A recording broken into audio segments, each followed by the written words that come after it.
What's up? How y'all feel? We are back. Feels good to be back, Brian. It does feel good to be back. So I just want to tell everybody how you're doing. I want to make sure everybody's feeling good. I'm feeling good. I think Nelson's feeling good. If he's not feeling good, it has nothing to do with me. I have no idea what his problem is.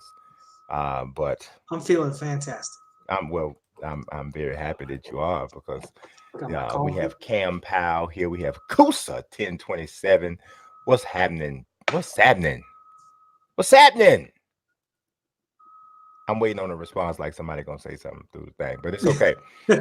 We got a lot to talk about here, man. We got a lot to talk about.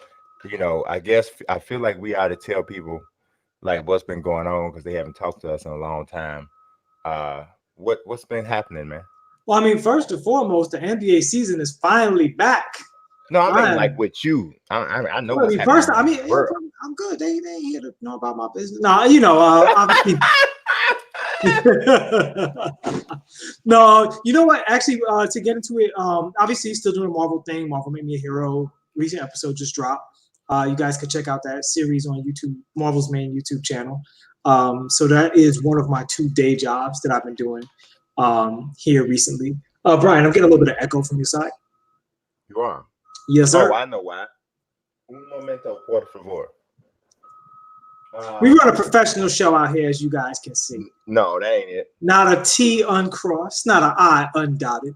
But yeah, outside of that, you know, playing a little bit of 2K, and also been playing some Destiny. That Shadowkeep update has been fantastic. They turned it into more of a real role-playing game in terms of the stats and stuff like that. It should have been a real joy, the PvP to competitive mode. Shout out to all my friends that say they're going to play Call of Duty and stop playing after the first 2 weeks.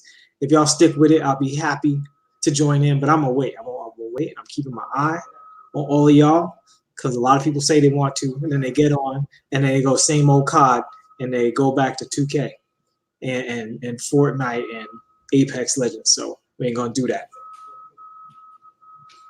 Yeah, that's pretty much been it for me. Got to start getting back to playing guitar, but really enjoying this 2K. Despite the rocky launch and their updates and so on and so forth. Enjoying the 2K and enjoying the preseason. How are you guys enjoying the preseason? Has your teams been disappointing you or showing you signs? I know it's just preseason, and we're going to get into it, of course. But I think it's been some, you know, reasonably exciting stuff. Yes, so far. For sure. Well, I wanted to just kind of, I mean, I got some really cool stuff happening on Unique Musik's YouTube channel. Mm-hmm. Actually, it's something that I hadn't even gotten an opportunity to tell Nelson yet. I actually just recently was able to link up with a partnership with NBA playmakers. So basically what that means is that I get an opportunity to use NBA footage. Oh, that's what's up. On my channel, and I want to be able to use it here as well too. So I'm working on that. I haven't got a chance, but that's a really cool thing in regards to just being able to reach more people on the channel and being able to just, you know, make different kinds of videos. So if you're not subscribed yet to my channel, please do that. Unique Music. But yeah, outside of that, it's been some really cool weight loss. I'm down to 245 pounds. Huge congrats on that. And for the audience playing at home, you're 6'4", so that's not. I'm 6'5". Yeah. Give me. You know, me and we sensitive about our inches. Easy. Give me 1 quick second. You continue. Yeah. So, so that's like, I think that's 28 pounds that I've lost in like I want to say 8 weeks. So it's been pretty cool. It really hasn't even been all that hard, you know.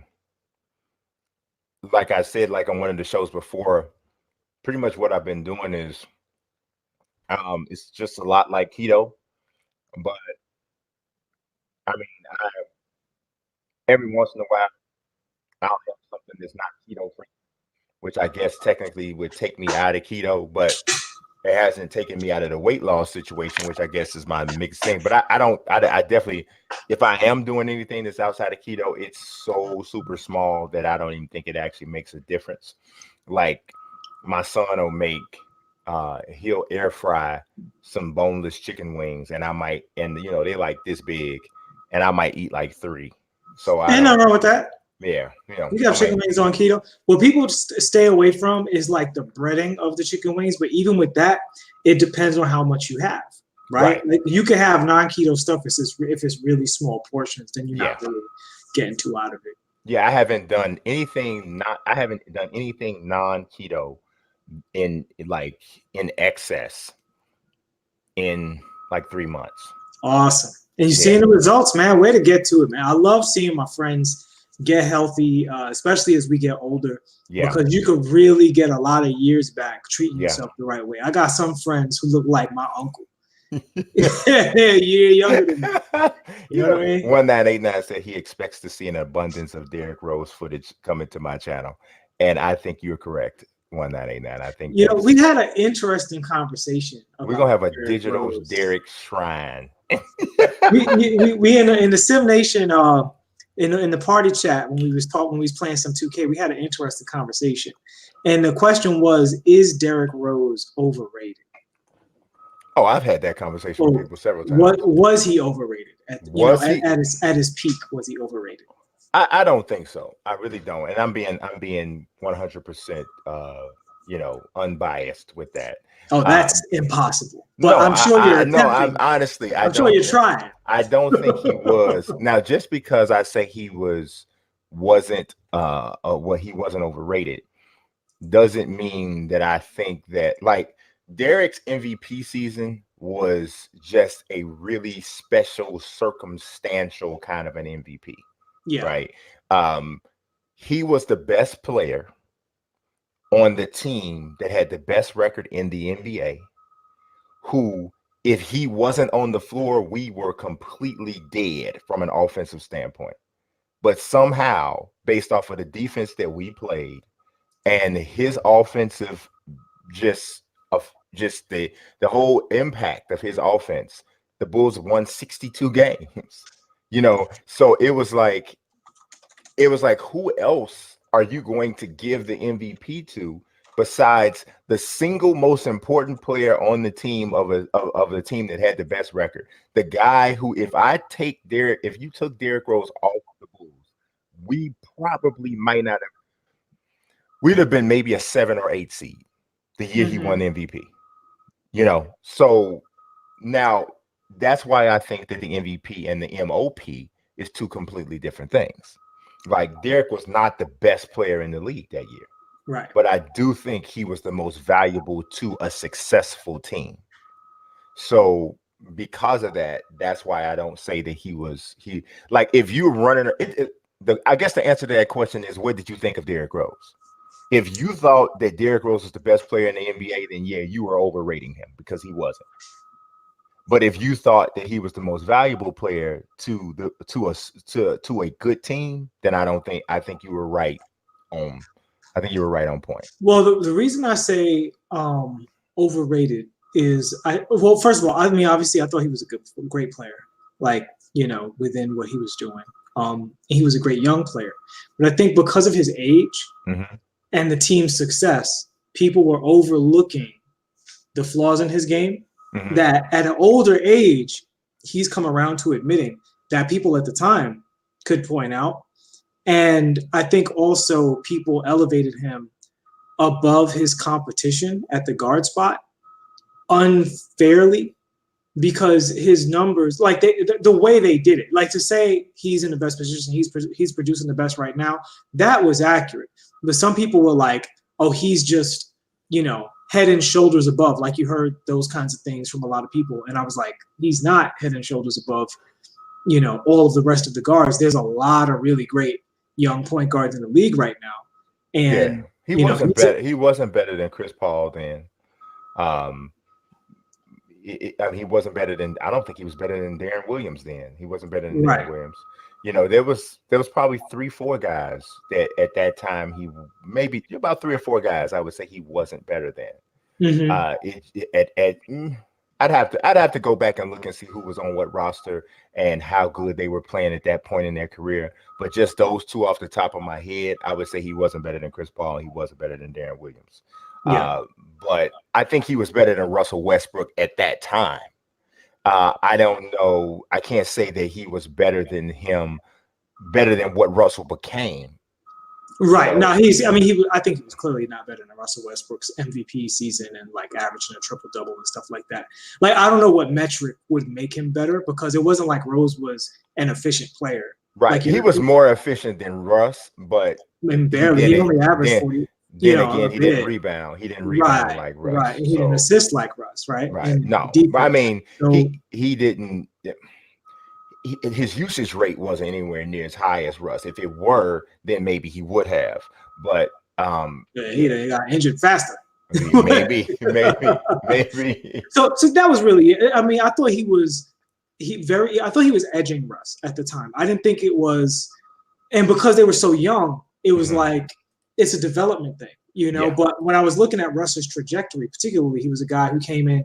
He was just supposed to be an Eric Bledsoe. And then he went 5 assists, 8 assists, and it's like, oh, hold on, this guy's trajectory is actually looking kind of crazy. I'd never personally seen a guy who wasn't a point guard. Everybody's saying he wasn't a point guard. Go from Eric Bledsoe type to averaging 10 assists a game, rock solid. I'd never seen that before. If that happened with anybody else, definitely please let me know. Who were like just an attacking, scoring style guard and then turn themselves into a double-digit assist guy. Yeah. And he was really more of a defensive guy. His offense even came as a surprise. Yeah, I don't know. When he was taking forth, a lot of people were like, all right. Yeah, I don't know why, because I saw him at UCLA and I was like, he don't have it yet. I said, but that dude is an animal. I was like, I didn't realize that he would never truly ever learn how to play point guard, like in the way that is a way that you can win with him. I didn't realize that. But just as a presence on the floor, as an athlete, as just a maniacal competitor, I saw it. I saw it in the 1 year at UCLA. I was like, yeah, this dude. I'm like, he got something different, you know. Yeah. So, but yeah, I mean, I don't know. I mean, Russ.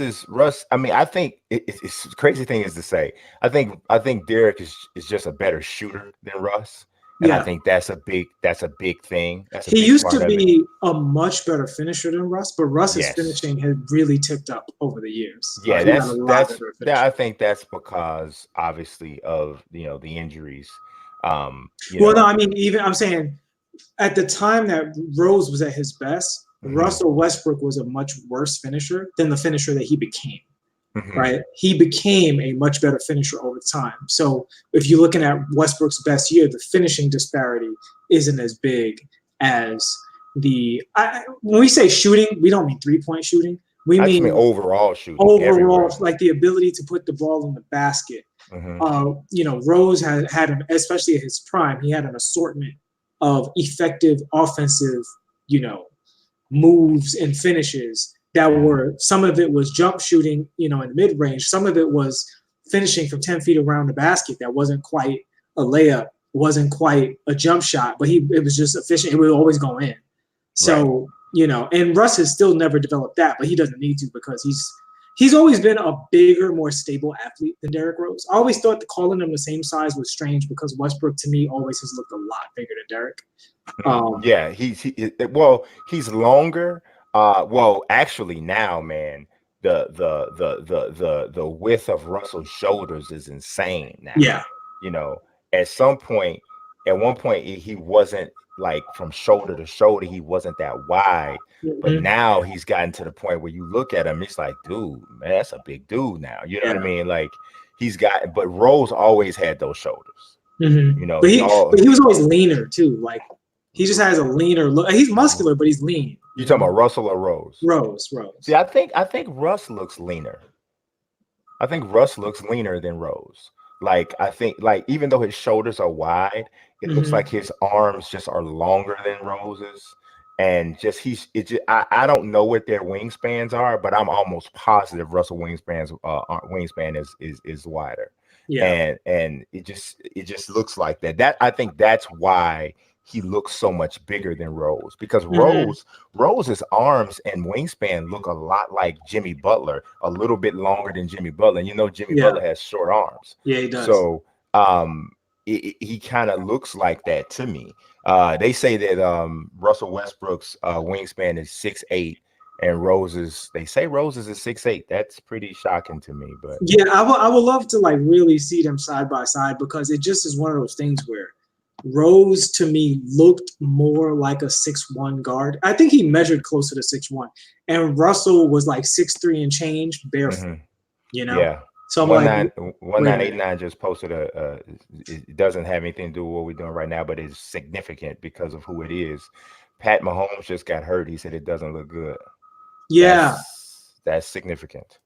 That is definitely significant. So I would definitely watch that. My son will probably cry. He loves Pat Mahomes. So we'll see what happens, but hopefully he's cool. But yeah, yeah, wait, it's 1989 said if Derrick never got hurt, the Steph Curry hype wouldn't have happened. See, that's what I'm talking about. See, evidence right here. That sounds crazy. well, it's like when he's walking at least, but that's still bad. I'm looking at Patrick Mahomes walking off. He didn't want the cart. He waved it off and he limped off. But that doesn't mean anything though. He could still have messed himself up. But Mhm. I don't know. I think that I don't know if I would say the hype would never have happened, but I think that Rose, the trajectory that he was on without the injuries, Rose was positioned to literally dominate the position for years to come.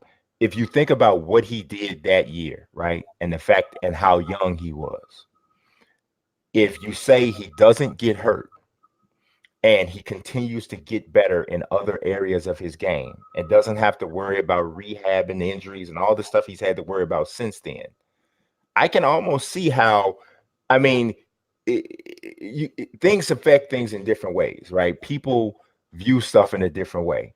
And I don't know, maybe so many things could have changed because the Bulls would have been a better team. So now maybe players are positioned in different places where they would go different places in the draft. Who knows what happens if Steph doesn't land in Golden State, doesn't Well, get a chance to so play for Mark Jackson, here's and this is where you Chicago guys get crazy, because I think the hypotheticals with Rose are totally unjustified, and it's really because of the stuff he has said, right? Like he has said, until I got hurt a billion times, I didn't realize how reckless I was. Yeah. Until I got hurt a billion times, I didn't realize how important it was to learn to shoot and to not do these other things. So he's telling you he wouldn't have changed unless he got hurt. Like he's literally telling No, you. I mean, I don't think you can make that assumption. I mean, he's saying, okay, this is why I got hurt. But that's not to say that, okay, I don't get hurt, but maybe we don't win. And somebody tells him, hey, because Well, Kobe y'all told definitely don't win because y'all the Bulls and y'all a mess. I mean, but Kobe you know. told him. Kobe told him, he said, dude, you need a post game. You need a post game. He was like, you're strong. You know what I'm saying? You have And he the didn't ability. listen. And That's evidence for my point. he didn't, because People I all mean, over telling him good things. He was ignoring it. but I mean, some people told Kobe some stuff at his age too, and he was like, no, I'm still gonna keep doing this. And then ultimately he got it because he didn't get hurt. You know what I mean? And he was able to, I mean, obviously Kobe was dealing with more than Rose was from a physical standpoint because he's a bigger guy and he's mentally tougher than Rose too. Mm-hmm. But the thing of it is that I don't know if we can just say that. I mean, the whole if then scenario is if he doesn't get hurt. So yeah, but my thing with that, with bringing in Steph is the greatest. Like, I mean, you can have a debate about Isaiah Thomas, but that aside, he's the greatest like modern day small point guard by a pretty significant amount, in my opinion. I don't think he's a small point guard. He's 6'3". I'm talking about 6'3" and down. Like, that's see, I would say 6'1" and down is a small point guard. Well, let's say small guard, right? But when I say point guard, I mean not 6'9" or like Magic. That's a ginormous point guard. Right, and that's what I'm saying. So like you take those guys out of the equation. I mean, really, you include those guys, and Steph still has something to say. Steph right? is the greatest shooter that ever lived. Exactly. And there's not any, to me, there's no sensible debate against that. And he's the greatest shooter, probably top 5 in ball handle, top 5 in IQ. I wouldn't give him top 3. 5. I wouldn't give him top his 5. His handle is really Give me nice. 5 who's better than Steph that play point guard. Better. Tim Hardaway, Kenny Anderson.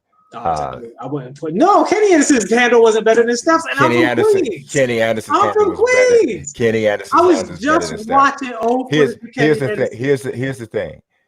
Steph's insane shooting ability only augment the ball handling. Kenny Anderson couldn't shoot. Yeah. So you can get where you want to get, but if you creating the space off the jump, Kenny Anderson has to create space to get to the basket. Steph has to create just space to get from wherever he is.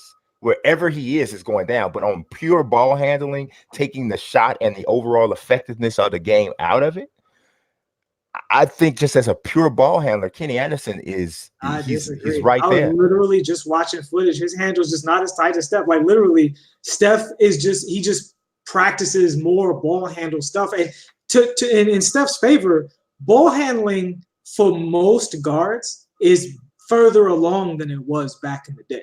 Yeah. Right. Oh yeah. There's better footwork. There's all kinds of stuff. Absolutely. And so Steph is partially benefiting from that. And part of it, Steph is pioneering some of that stuff. And part of it is that nobody can touch you. And you can't hand check, right? So you look at your Derrick Harpers who had to turn their back because people's putting their hands all over him. And Kenny Anderson, to his credit, played in that environment. And believe me, if there was an opportunity to put a New York point guard above Steph Curry in some way, I'd be more than happy to do it, but I cannot because unlike you, I am objective. And please go watch footage of Kenny Anderson. I love Kenny. He was one of my favorite players. But watch it now and compare it to Steph Curry now. Like Steph is crazy. I don't know, man. I think crazy. I would take Steph regularly put people on their butt when he was playing pure point guard. I would take Kenny Anderson as just as pure handles, not as a player. I mean, Steph is 50 times better player overall, but just handle, Kenny Anderson, Tim Hardaway, Kyrie Irving. You probably had to give me a second. Honestly, I don't know that Steph's handle is better than prime Darren Williams. Well, here's the thing about Darren Williams, and here's where I would separate, right? Because Steph, like Kyrie, has an all-around great ball handle. Yeah. And I think Isaiah Thomas was like this. Isaiah too. When you go to Jamal Crawford, 1989 is saying Jamal Crawford. Jamal Crawford didn't play point, but he did play point. When he came up with us, he played point. Yeah, badly, terrible. Well, he was the point guard. But his career is mostly spent at shooting guard, like the overwhelming majority. It's not like Harden where he spent, a great, fantastic year. People were like, just because he wasn't good doesn't mean we talking about guys who played point guard and who but he wasn't a point guard. Like he was. He was drafted as a point guard. I think 2K don't even let you put him in point guard. Nah, he was drafted as a point guard. And that was a mistake because he got drafted to the Bulls. You can rely on y'all to do things wrong. That just because y'all put him at the wrong position, don't make him a point guard. Jamal Crawford is not a point guard. But that having been said, when you look at so Steve Nash had a great ball handle. He didn't have a better ball handle than Steph. It's a great ball handle, but not better than Steph. And when you look at 2K, I was just going to say 2K list him as a point guard on my team. So just Tim Hardaway, Allen Iverson, and who's the other one y'all talked about? I would even say Crawford to a degree. Those are guys. Oh, and Darren Williams was the other guy you brought up. Right. Super nasty crossovers. But having a nasty crossover isn't the same thing as having the overall handle to do everything. Behind the back, between the legs, left hand, right hand, go to the basket, dribble into your shot. Like all of this stuff, controlling the ball, getting to your spots to where you want, all of this stuff is handle. Well, if that's the case, then Magic Johnson. Well, Magic barely had a left hand. Everybody know that. But what I'm saying, Magic had a left hand. Is just that I'm so big and so strong, you can't make me use it. Right, but Magic even himself would say he didn't need a left hand. Right, he didn't defend himself by saying I had a left hand. He was like, I don't need to do all that meaning he don't have the handles. What I'm saying with Steph is like literally you hand Steph Curry a basketball and say do something with it. There's not a move in the book that Steph can't do. As much as I love Allen Iverson, one of my favorite players of all time, I always tell people you can say that Kyrie Irving has a better handle than Allen Iverson. Allen Iverson himself said Steph and Kyrie have a way better handle than me. But Allen Iverson might have been the fastest guy to ever play the position. And he combined that with also having a deadly crossover that somebody else could have still used to be effective.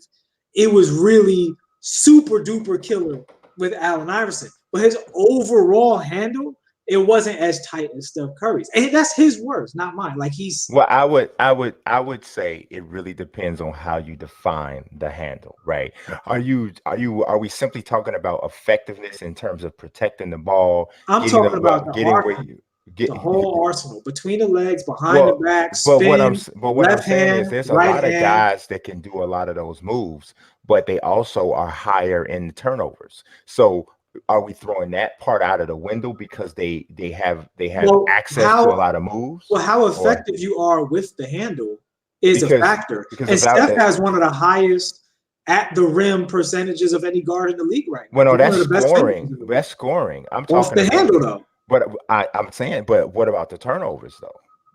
Missed dribbles, bad passes out of the handle. Most of Steph's, well, I wouldn't put that on the handles. I would say most of it's bad passes. Bad passes. Come on, don't do that. You know what I'm saying? Yeah, most of it's bad passes.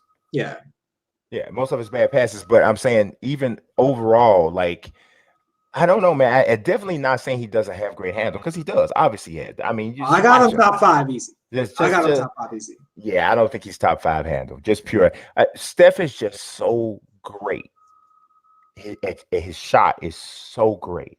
It makes everything else that he does on the court better. Well, I agree that it does make it better, but everything. I watch him handle the rock. I don't know if there's anything that Steph can't do with the basketball. What do you think Steph is bad at dribbling? No, I don't think he's bad at anything. I'm asking that to you too. 1989. You talking about Latin? Shaq. But I want to hear it. But you got it. I don't think. What's he messed up on? I think that I don't think he's messed up on anything. But there's a huge space between top 5 all time and having glaring weaknesses. I don't think he has a glaring weakness in handle. I just don't think he's better than the 5 guys that many of the people that we're talking about: Tim Hardaway, Kyrie Irving, Kenny Anderson. I don't think his handle was better than Jamal Crawford. I don't think his handle was better than Isaiah Thomas. I definitely don't consider Jamal Crawford a point guard. So. Well, but people who actually specify NBA player positions are listing him as a point guard. Like, so how long has he been coming off the bench as a shooting guard? Like the thing of it is, he plays some point when he comes off the bench too. Like if you watch him with several teams, he'll come off the bench and he's a primary ball handler at the beginning. Okay. James Harden, we're giving him point guard, and he definitely. Well, no. When I say about James Harden, I don't say he's a point guard now. I say James Harden played point guard for a year and was phenomenal at it. So whether you want to put him on your point guard list or not is up to you, because that's not what he normally does. But if somebody wants to give him that, I'm willing to give him that because he was an MVP level point guard and still averages 9 assists a game. Jamal Crawford was completely ineffective at point guard and then largely completely taken out of that role. I don't know if he was completely ineffective at that role just because he's poor at the role. I think he definitely is. I think he definitely is a better scorer than he is a facilitator. That's easy to see for sure. Yeah. But we're not talking about how good you are. We can't disqualify somebody because they weren't good at it. If you played the position you were a player, that's like saying I'm not going to consider Chris Mihm a center because he sucked at it. He was still a center. But no, the case of Jamal Crawford is he was moved to a scoring guard role and then became a much better player when he was put in his proper, given his proper assignment. It's not like Chris Mihm was a bad center and then shifted to power forward and averaged the double-double. We actually didn't even originally specify position. You said top 5 ball handler. So it really should. I still think that Steph Curry makes the list, even if you put Jamal Crawford on the list. Because I don't necessarily concede Tim Hardaway, even though, again, I love Tim Hardaway. His crossover, his individual crossover still probably all time, just from a fundamental standpoint, probably the best crossover ever. Who is? You know, Tim Hardaway. Oh, absolutely. Best crossover ever. But overall handle, again, oh my left God. hand, Dude, right that, hand, to everything. me, that ain't even a conversation. Steph Curry's not even in Tim Hardaway's building. Off the, I think Steph, and I disagree. I think Steph is in everybody's building. No. The nastiest guy to do it, period, is like Kyrie Irving. Like Kyrie Irving is literally, I can't imagine a move Kyrie can't do. Tim Hardaway is my number one. He's above Kyrie Irving. Tim Hardaway's my number one. Kyrie's number two. So what does what does Kyrie do? See, I think we're defining it in two different ways. I think you're talking about arsenal of moves that we've seen. What I'm looking at is a little bit of that, of course, but I'm also looking at ball control. Yeah. Being able to how beating guys off the dribble, speed, low center of gravity, or even if you don't have a low center of gravity, being able to compensate for that. Tim Hardaway's body type, quickness, and just natural handle, being able to control the ball with his hands. All of that considered, I have never seen anybody handle like Tim Hardaway. Never. Well, I don't put speed into it because that's more of a, you know. It all mixes in with your handle though, because part of the reason that you're difficult to rip, part of the reason that you can get anywhere you want to get on the floor is because of the athleticism. That's part of it. You know, I can't remove speed from the handle. But the thing is, what you're trying to do is you're trying to say because Steph can shoot, people buy his fakes more. So you're going to take points off of his ball handle. No. I'm not. It's not. I'm not. I think that because he can shoot so well, it makes his ball handling like to some people, because I don't know anybody else that I would necessarily say he's top five, especially not anybody who's like old enough to have watched some of these other guys. You know what I'm saying? I like I said, I'm being from Queens, right? Right. We couldn't get enough of Kenny Anderson, so I watched him when he's with the Nets. I've watched a ton of Kenny Anderson. I don't even find it that close with him and Steph, to be honest with you. Like Kenny was nasty for his time. But I think in that conversation, Steph just benefits from coming along later.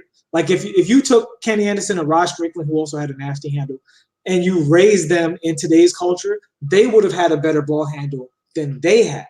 I think Steph does benefit from coming after those guys, coming after, Chris Jackson, Mahmoud Abdul-Rauf. But he still did come after those guys. Right. And there's other guards who came after those guys who aren't better ball handlers than those guys. And then there's some guards who took it a step further. And Steph is in that category of guys that, to me, took it a step further. The stuff that he does with the basketball, including the shooting, including getting the layups, including making plays, I think it's why he's the most effective point guard in the league for the past, 6, 7, 8 years? Like, he's literally just the most effective point guard in the league. I don't. You won't ever see me, especially after what I watched him do in the postseason, this past postseason. You won't ever see me putting Steph down. Yeah, he has totally proven himself to me as an all-time great. He is. I mean, the dude is insane. He is freaking insane. But he's also one of a kind, because I don't know any other person in history besides maybe Shaq and Wilt who has one particular quality that is so good that it almost makes other things not even matter. And then not to say that he's bad at other things, but because he is the greatest shooter that ever lived, it's like everything else just builds off of that. Because never, ever in the history of basketball has there been a dude who the defense had to pay that much attention to so far away from the basket, whether he has it or not. Even if he don't have it, you still I'm with you on all of that. You still have to do it. That's why So I have Steph Curry probably number 2 all time at the point guard position. As underrated as I think Isaiah Thomas is, as dirty as they did Isaiah Thomas on that rotten list. Who did that rotten list? Knicks? Bleacher Report. Bleacher Report. That rotten Bleacher Report had Isaiah Thomas 40 something. Oh, it was ridiculous. That was a slap in the face. That was Horrible. ridiculous. Yeah, Absolutely horrible. I mean, it's just. But I still think that Steph is, over just a hair better than Isaiah Thomas. Like if I had to choose which one. No, I would say that because Steph's bigger. Contrary to what people actually think, Isaiah wasn't a great shooter. Isaiah was a fantastic scorer, but he wasn't. And people don't realize there's a difference between being a great shooter and a great scorer. There are people who can really shoot the basketball who are not really high volume. Like Kyle Korver can shoot. He's not a scorer. You know what I mean? Steph is both. Steph is both. Steph is a fantastic percentage shooter, and he's a fantastic scorer too. I used to have this theory about how you defend Steph, right? Not ever like you're going to shut him down, but I was like, you got to be physical with him. When he comes into the lane, you got to make him feel you. Well, I watched last postseason, and people tried to do that when he attacked, and he just has this awareness in the lane, and once he gets inside the 3-point line, of how to get shots up, accurate shots, and not take a lot of bumps. He just, obviously, yes, he benefits from playing in a less defensive era, but I think that sometimes people, like I hear people say ridiculous stuff like LeBron wouldn't been able to play in the 90s. Dude, it's totally a slap in the face and really kind of ignorant to assume that a world-class athlete who's not an idiot would not be able to adapt to an era. Yeah, and those people didn't see the Xavier McDaniels and Sean Kemps and Anthony Masons, guys who in different ways were just inferior versions of LeBron James. And if those guys were as successful as they were, LeBron James was going to be extraordinarily successful. Now, I think the thing that would change for LeBron is if he's playing in the 90s, depending on when he's playing, he's either playing with Michael Jordan in the league in his prime or even in his later years. No, who are you saying? Say that again. Who are you talking about? LeBron in the 90s. Yeah. If LeBron's in, can you hear me okay?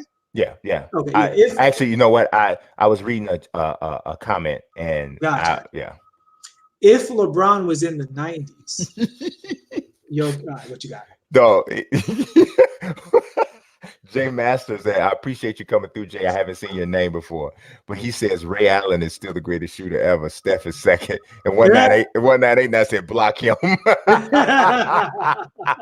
Oh my God! Now y'all know I love. Talking about regular Ray. Y'all know I love Ray Allen. Is that regular Ray? Who's the best? I don't care if it's irregular, super regular. I don't care what Ray it is. I love Ray Allen, but Ray Allen is not a better shooter than Steph Curry. He's not. Steph is wild boy. He's not.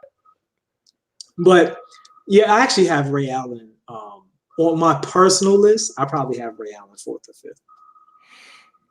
I could actually see Ray second. I can see Ray being second. I got Clay over Ray. Clay, wow. I can't argue with that. I can't argue with that. And I personally like Reggie over Ray.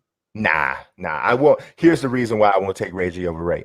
Reggie hit humongous shots, and obviously Reggie was a great 3-point shot. I mean, that goes without saying, right? That's like saying water's wet.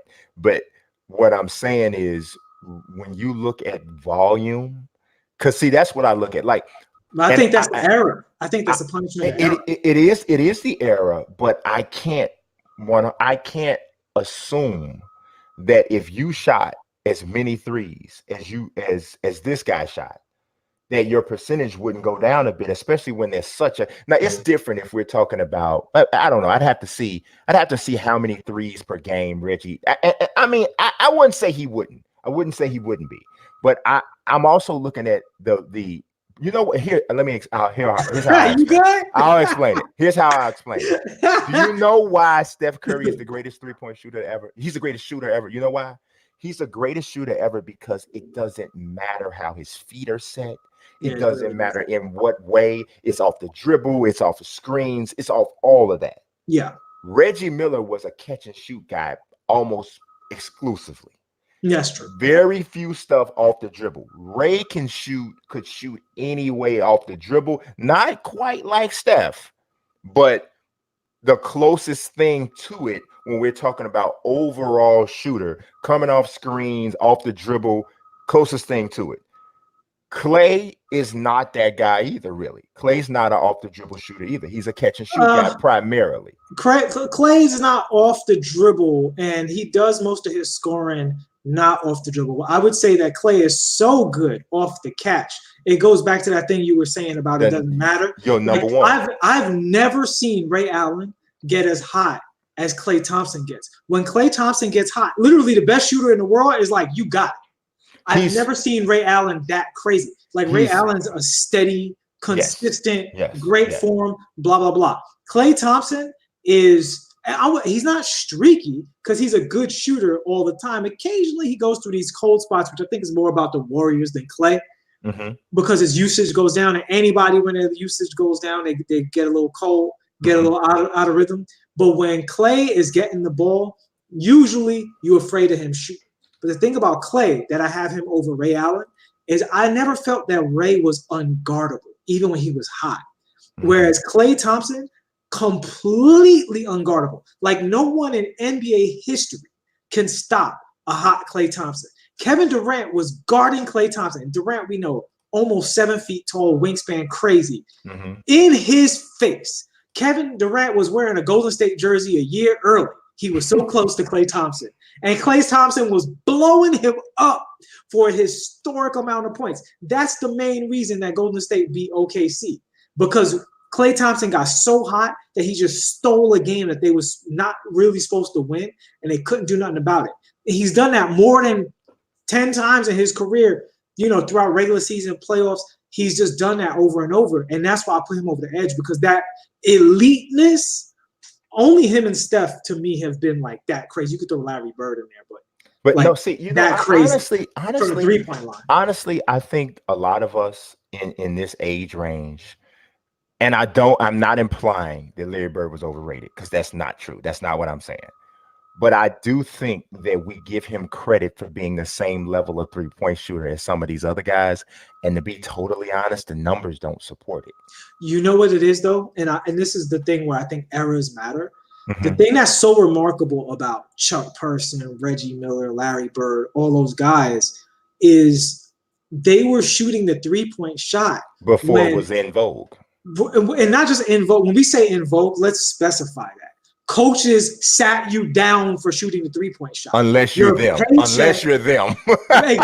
Like you literally had to prove it in practice. Hit 99 in a row. If 100 missed, I don't want to see it. Like it was that bad. Like the guys were mashing the paint like 2K paint beasts in the park, right? Yeah. Like they was all slashers and paint beasts, and they was allowed to grab people.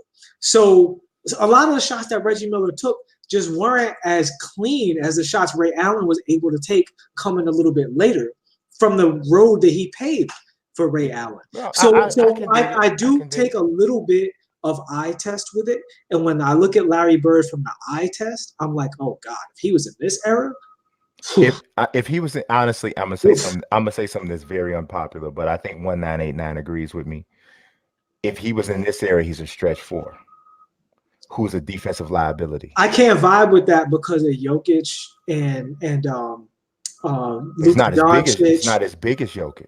But Larry, some people say Larry Bird's legit 6'9". Yeah. So he's 6'8", 6'9". Jokic is only 6'10".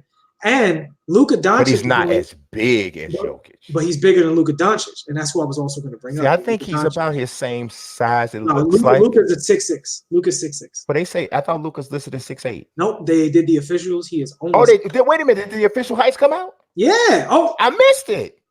See, I missed it. Caught you slipping again. I missed it. Yeah, I missed it. So here's what's funny. Joel Embiid 6'11". Luka Doncic is 6'6". Kristaps Porzingis is 7'3". He's a legitimate 7'3". Now, isn't that amazing? That's crazy. That legitimately, this is what it is. Yeah. That's crazy. And Zion is officially 6'6". Yeah. That's speaking of Zion. Yeah, we were supposed to talk about that. We haven't been here in a long time. Man, Taco Fall listed out at a legit 7'5". 7'5". Mercy, heaven help us. That's a So, huge human being. and just to let y'all know, me and Mazik have these conversations off the air. We could easily be having this conversation on the phone. So pardon our exuberance, not get into our topic list because it's been a little while. And there's a lot of preseason that's happened. We got WWE videos up. So we a little excited. But we supposed to get to Zion Williamson. Yes, we are. We will. I'm now. You got me tripping. I'm geeking off over these heights because I'm like we can call it audible. Anybody that's I'm an absolute numbers nerd. So yeah. I'm like looking at this stuff, and I love official numbers. Like I am just weird. Kemba like Walker, that. 5'11". No, they said 6 feet. It says 6 feet. He's 6 feet in shoes. Oh, okay. Well, I mean, I only pay attention to shoes because it ain't like they play barefoot. So when you 5'11" barefoot, I pay attention because Kemba Walker shorter than me. Yeah, Draymond. And you know what? I totally know that because I met Kemba Walker at a 2K event. And you met me. So right, and you're visibly taller than him. Right. I thought so. No, you're because when he walked up, yeah, I was like, geez, he's little. Yeah. Which to me only makes him just that doper. Oh yeah, for sure. No, Kemba's really. You talk about best ball handles. I mean, he's in the conversation. He's definitely in the conversation. Right now, yeah, he's in the conversation. Like I think his handle's better than Steph. I do not, but I think his handles are quite nasty. Yeah, I mean, he's awesome. Draymond is 6'6". Yeah, man. But you know what though? So let me ask you something. No, go ahead. I think this is really dope for a lot of shorter players coming into the league. I think so too. Because I think that people can now look at some of these guys who are some of the better players in the league, and they're like, okay, well, maybe you don't have to be 6'9" to play the power forward because Draymond Green's an all-star. You don't have to be 6'3", right? Like if Kemba Walker is doing what he's doing at his size, let's take the stigma off and just let game be game. Because I'm gonna just go ahead and say it. Will Bynum should be in the NBA right now. Yeah. He should have been in the league all this time. Like, well, you know what Will Bynum. He'd be the best point guard of the Knicks the last 5 years if he was here. I remember watching Will Bynum in high school, and I remember I was like, because he's from Chicago, so I remember I was like, geez, this dude is like I said, I really think he should be playing running back because I mean, he is like boom, and he's super fast with all this change of direction, but he's not a point guard at all. Like he is looking to get buckets. He's like a bigger Nate Robinson. He's like that. That's how he plays, and honestly, the hops ain't that different because Will Bynum could get up. I'm talking about in high school. He could get up. So he is one of those guys. When I look at him, I'm like, how is he not in the league? But the other thing, he wasn't as good a shooter as Nate Robinson. Nate Robinson became a really good 3-point shooter, and Will Bynum never picked that up. And you're not going to be able to get all the way to the rack in the NBA the way he could in high school and then in college. So I think that that's what it is. But what was Kevin Durant's height? That was the one everybody mostly wanted to see. So he's being officially listed as 6'10". Okay. Obviously the wingspan is incredible, but I'm wondering how much leeway they have with listing your injured players too. Well, no, it's not because he was measured because he's walking around. He in uniform and stuff, like doing media day stuff. So they got him in there. But I'm one because so they said Kemba Walker just barely cracked the 6 foot. Yeah, just cracked 6 foot mark, right? But that's in shoes. So what kind of shoes are you wearing? And I'm wondering what the protocol is with is it barefoot height or in shoes height? Because Kevin Durant might have been in there in some flip flops because he don't want to be called 7 feet tall. And it's so stupid to me. It's a little silly, but when you see him on the court, he's taller than Boogie Cousins and DeAndre Jordan, and I mean he's significantly taller than LeBron James. You look at a guy like Gerald Green. I'll put this up on the At Me Bro Twitter. Because in the game, he's the same height as Gerald Green. Yeah. Like literally the same height as Gerald Green. And Gerald Green is listed as 6'8". I'm not sure if that held. I think it might have held that he's 6'8". But he towers over Gerald Green. He looks like an entirely bigger human than Gerald Green. And for a guy who's skinny, that means he's huge. Right. So I'm curious, the real heights, I'm wondering if they had to list the barefoot heights, if they had to list the in shoes heights, or if they had a choice. So I don't know how stringent this was or if teams, had some influence on what shoes they wore, because it's not like, I mean, you wore Nikes and Adidas. They don't all have the same sole. No, they right? don't. They don't. Absolutely not. Right. So I'm Absolutely not. 6'1" in some shoes. Like I'm 6'1" and change in some shoes. Yeah. And you know what I'm saying? So, you know, I don't know. I'm with Kevin Durant. I need to see him next to somebody else who's officially listed at 6'10" before we go with that. But I told everybody Zion was 6'6" because RJ Barrett, like I said, RJ Barrett visibly taller. Visibly taller. Like he literally every picture is like he's taller than Zion Williamson. Yeah. Zion got a flat top, and he's still shorter than RJ Barrett. Yeah. And even when RJ cut his hair off. Yeah, yeah. Which he really, I don't think he should have. His head's too small for that haircut, but okay. It is what it is. It is what it is. It's aerodynamic. Yeah, maybe, and he needs all the speed he could get. So, you know, because we were just talking about him, but let's kind of talk a little bit about some of the stuff we said we were going to talk about, because I don't think we have breached any of those subjects. We are not even close. Not even close. All right. So, one of the things I wanted to talk about is the Zion Williamson, his preseason. Yes. And I wanted to kind of get your general assessment of his preseason. Well, the main assessment I have is you owe him an apology for saying he was going to be Kenneth Faried. No, that's absolutely not correct. That is an undersell for him. So, I mean, I'm not going to say that I'm impressed because he's doing what I thought he would do, particularly in the preseason. Well, I didn't. Let's also clarify. I didn't say he was Kenneth Faried. I said he was Larry Johnson meets Kenneth Faried.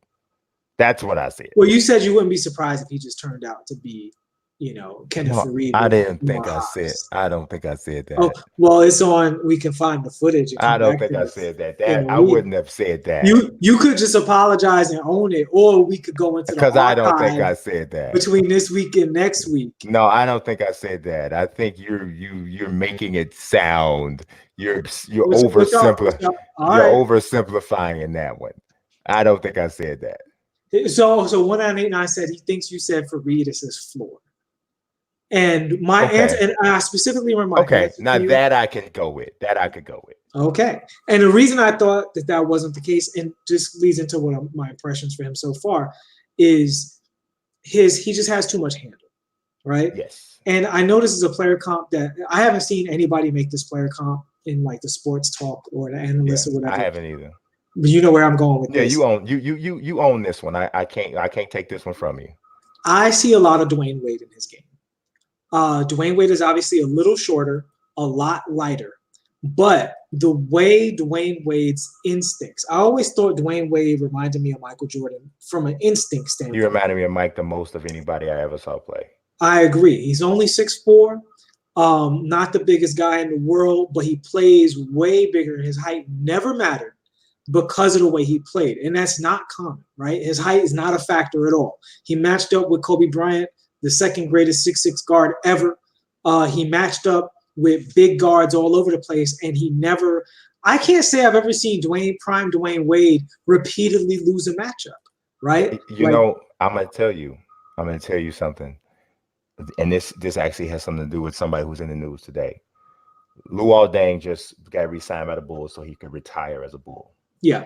And I say that because this is a prime example of what you just said about Dwayne Wade. Mm-hmm.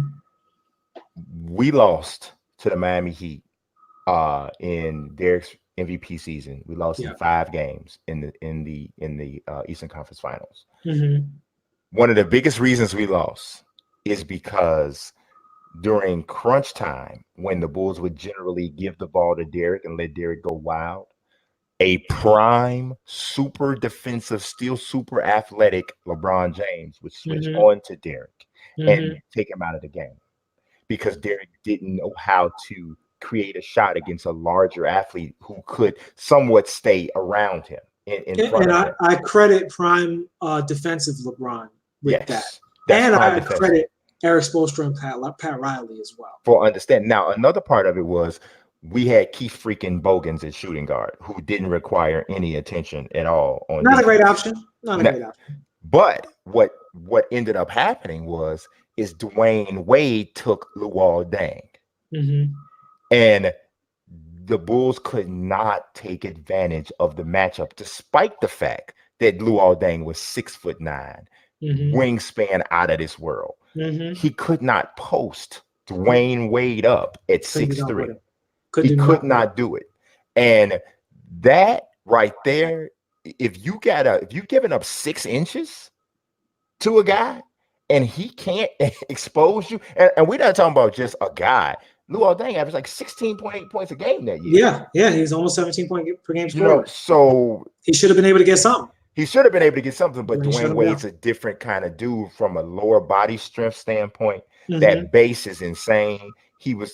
I think he is the all-time leader in block shots by guards. Yes, he is. And that's what Zion, I think he has that element of Dwayne Wade, but more from the power forward position, where he can be a 6'6" power forward.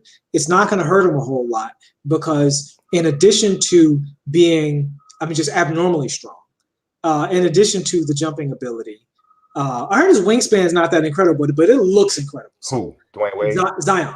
I think it doesn't look incredible because he's so wide. His torso is so wide. Well, I'll tell you what, he plays like a guy with a big wingspan. Sometimes it don't matter. Quick hops. Now, Brandon Bowles is saying that Kobe is the best comparison to Mike, and he doesn't understand how I could say that. Just because you model your game after somebody doesn't mean that you're the best comparison. Well, it depends on what part of the game you're talking about, too. I think Kobe's defense in his prime looked more like Michael Jordan's defense in his prime. And I think Kobe's post game, obviously looks so much like Michael's. And because Kobe could rely on his post game at such a high level, and I can't think of a guard in NBA history who's in the conversation with those two. There's some good ones. As far as post game. Yeah, and specifically the thing about the post game with Kobe and Mike is that it required a double team from 15 to 17 feet out. Yeah, no. From an offensive standpoint, I think that Dwayne Wade scored more like Mike, and in the way I'm talking about prime early Dwayne Wade. I think that the way he scored was far more like Mike than Kobe. Dwayne Wade depended a lot on the mid-range jump shot. He used the post, especially in 06 when he freaking carried Shaq to a ring. He used that first step, that his first step and Mike's first step, similar categories. I feel like even though he was shorter, I feel like the way he scored at that point in his career, which is prime Dwayne Wade, I think was more similar to Mike on the offensive end than Kobe. Kobe depended on much longer range jump shots than Mike a good portion of his career. Mike, and that some of that's error, right? Because I totally believe that if Mike played now, Mike would be a 37% 3-point shooter and average 38 points a game, if not more. Totally. But error wise, I think that that's what. Well, and I would specify to say the number one thing for me that makes Dwayne Wade a little more similar to Michael overall is that they played more instinctively, and they had a better sense of spacing. And this is actually, I think, a credit to Kobe Bryant. Kobe Bryant is not an emotional basketball player; he's an intellectual basketball player, and things that he wasn't gifted genetically. Things that he wasn't gifted as a basketball player rhythmically, that he doesn't just play the game that way. He didn't have the feel for the game. He overcame that by analyzing it. And while Michael Jordan and Dwayne Wade are both students of the game in their own right, they didn't rely on that to achieve what they achieved. They both just had a natural feel for the game, particularly when it came to scoring inside, slashing, using their body, using those little micro spaces when you're going to the basket, and their athleticism. I think Dwayne Wade in his prime, I'm not going to say he was a better athlete than Kobe Bryant all around, but his ability to finish through contact and in traffic it reminded me more of Jordan. Whereas with Kobe created an opening by knowing how you defended, knowing where he could score, and he had so many moves, he had such a big arsenal that it was like, you did red, I'm doing green. You did blue, I'm doing orange. It was always more arithmetic with Kobe. And I Where also think there were more. Kobe took more bad shots than Mike and Dwayne Wade. he did. They were Mike and Wade are more efficient scorers Yeah. than because they were not great 3-point shooters. Neither of them were. They were worse 3-point shooters than Kobe, and they knew that, and they didn't stretch. And obviously, a lot of it has to do with era. But I think if you were to look at a shot chart for Kobe, Mike, and MJ, I think the shot chart for Wade and MJ would be far more similar than Mike and Kobe.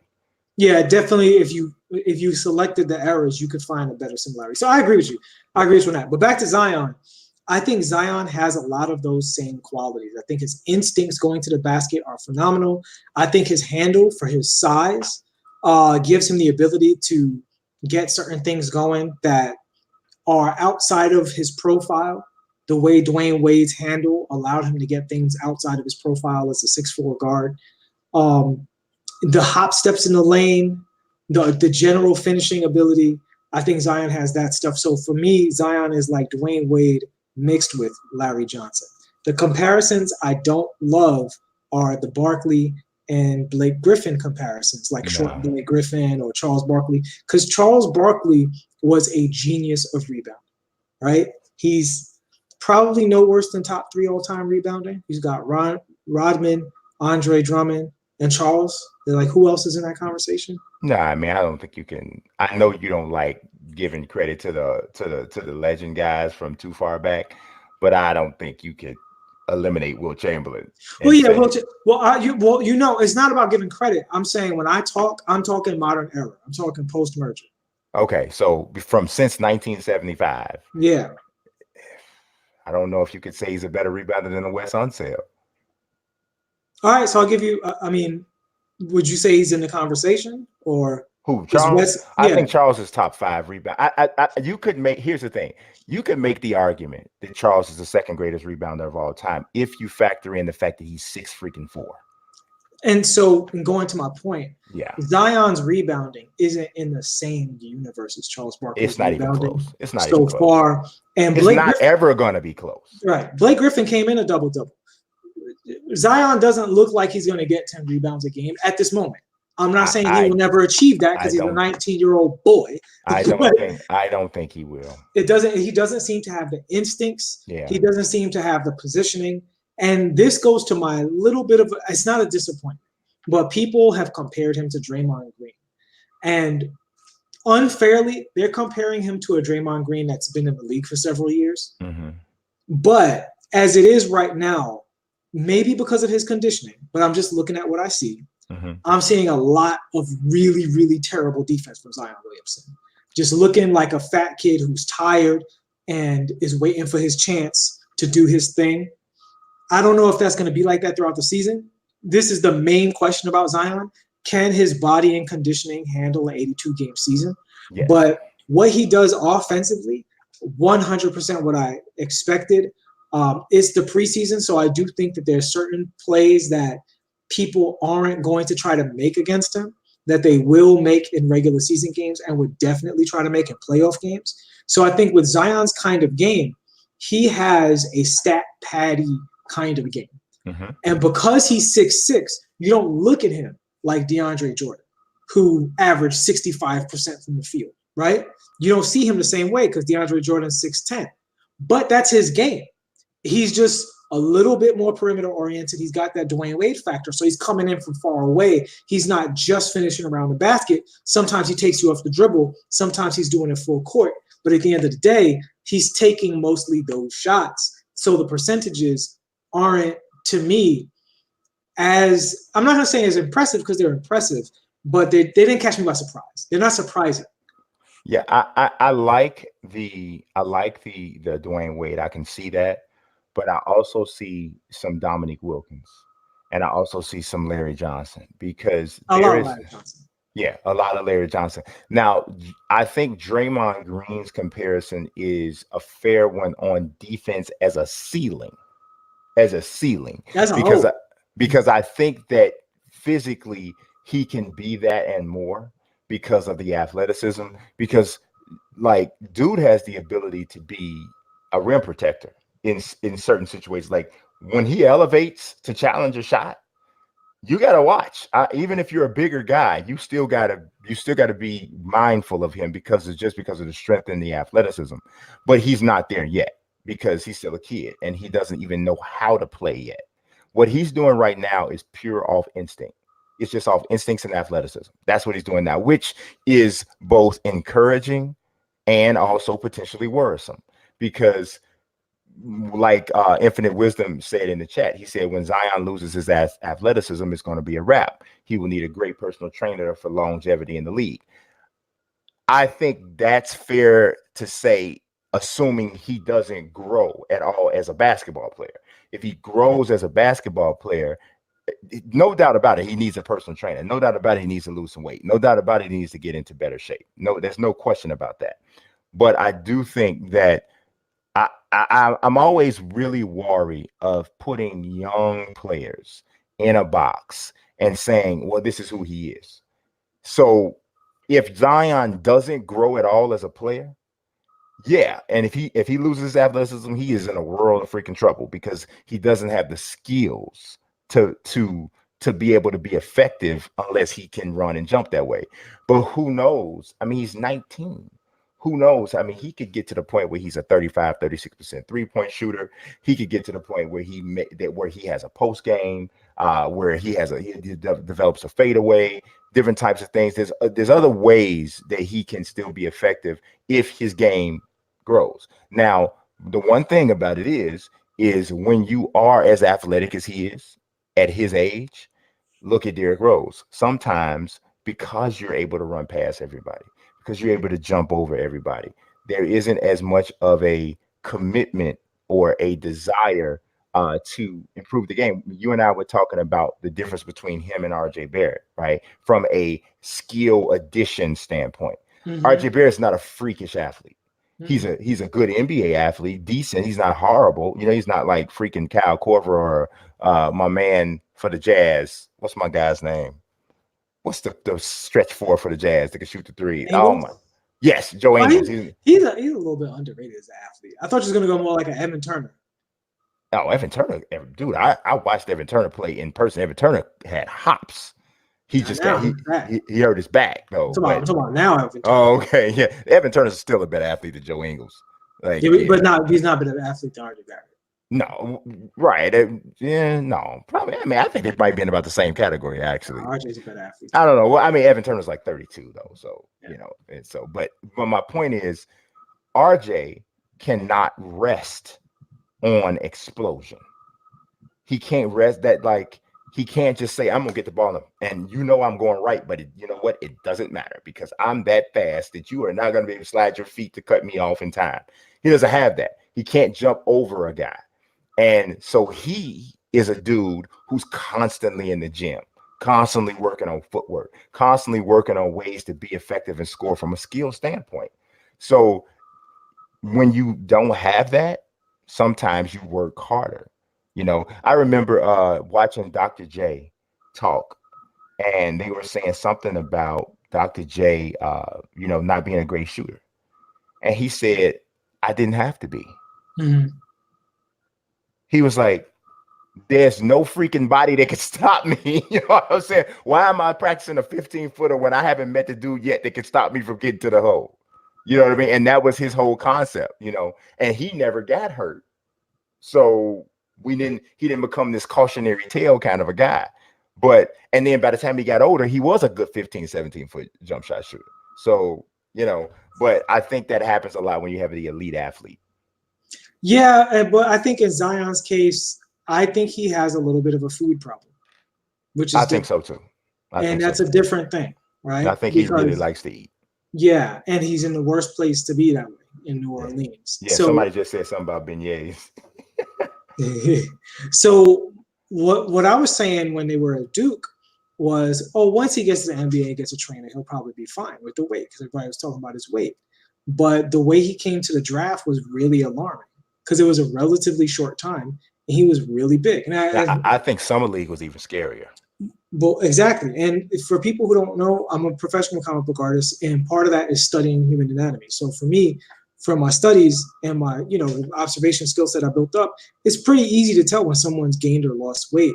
And with Zion, to me, I was like, he looks really heavy. Like even on draft night, I was like, he looks really, really heavy. And then when he came out of summer league, I was like, yeah, I told you guys, he was really heavy. He was chunk for sure. Right. And at his size, he couldn't afford that. And it's one thing on draft night when you have time to lean up before summer league, but then to go into summer league that's so heavy that they had to sit you down because they were afraid you would hurt yourself. That, from a habits standpoint, is really alarming. It means that because there's only two options. Either no one in New Orleans is saying to him, you need better eating habits and you need to lean up, or they're saying it and he's not listening. I'm inclined to believe that the latter is what's happening. You know what? He doesn't come off to me as that kind of a kid. Like, not to the point where he's not listening, but maybe he's to the point where it's, bad eating is like an addiction. Yeah, I'm not saying he's doing it to be a jerk. Yeah. I'm saying like the end result, you just hear him talk about food. Yeah. He talks about eating bad food and loving to eat bad food. Yeah, but and here's the thing. Most kids his age are that way. Yeah, but he almost 300 pounds. But see, that's what I'm saying. The difference is he has the kind, like, you see the stuff Lamar Odom eats and ate all he through. He was terrible. But he wasn't built like Zion. He was lean, yeah. So you know what I'm saying? So it's like a lot of people eat like that. Guys in the league I know eat that way. I tell you what though, if Lamar Odom worked out and treated his body like LeBron James, he would have been a 10-time All-Star. Lamar Odom would have been a top 10, top 15 player in history. Ridiculous. If he didn't have the problems he had. Yeah. If he did, and I'm not just talking about the eating. I'm just talking about overall the problems he had. Yeah. Because from a skill standpoint, you're going to have to name me 5 guys his size that could do everything he could do. He was crazy. He was absolutely crazy. I mean, it was just like, the world was his oyster. I remember when he came out of college, I was like, man, this dude here is, I said, I know he went to freaking Rhode Island, but I'm trying to tell you, I'm like, and this dude right I know here. People who went to Rhode Island with him. And you know what he loved as much or more than basketball? I bet. The weed. I know. It's like, that's what I'm saying though, but man, that guy had a game like, yeah. You ain't 6'10" would handle like that, and left-handed. Yeah, dude. And the thing is, he had the talent to be a shooter. He just never got to the level that Lamar Odom could have been like a 38% 3-point shooter. Oh yeah, because sometimes he was right. He could have like revolutionized like the point forward position. Oh yeah, because he had like in shape and everything too. And Kobe loved him like a brother. Yeah, dude. Like Kobe was there for him all through a lot of the stuff he'd been through.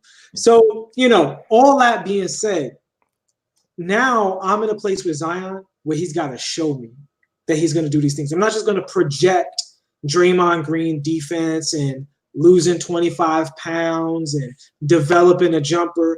Those things may happen, but he's not showing any inclination right now. Right now, it looks like he's going to rely on his athleticism to be this guy who gets you, 18-6 or at the high level, 21-7 is probably the best he'll cap out at.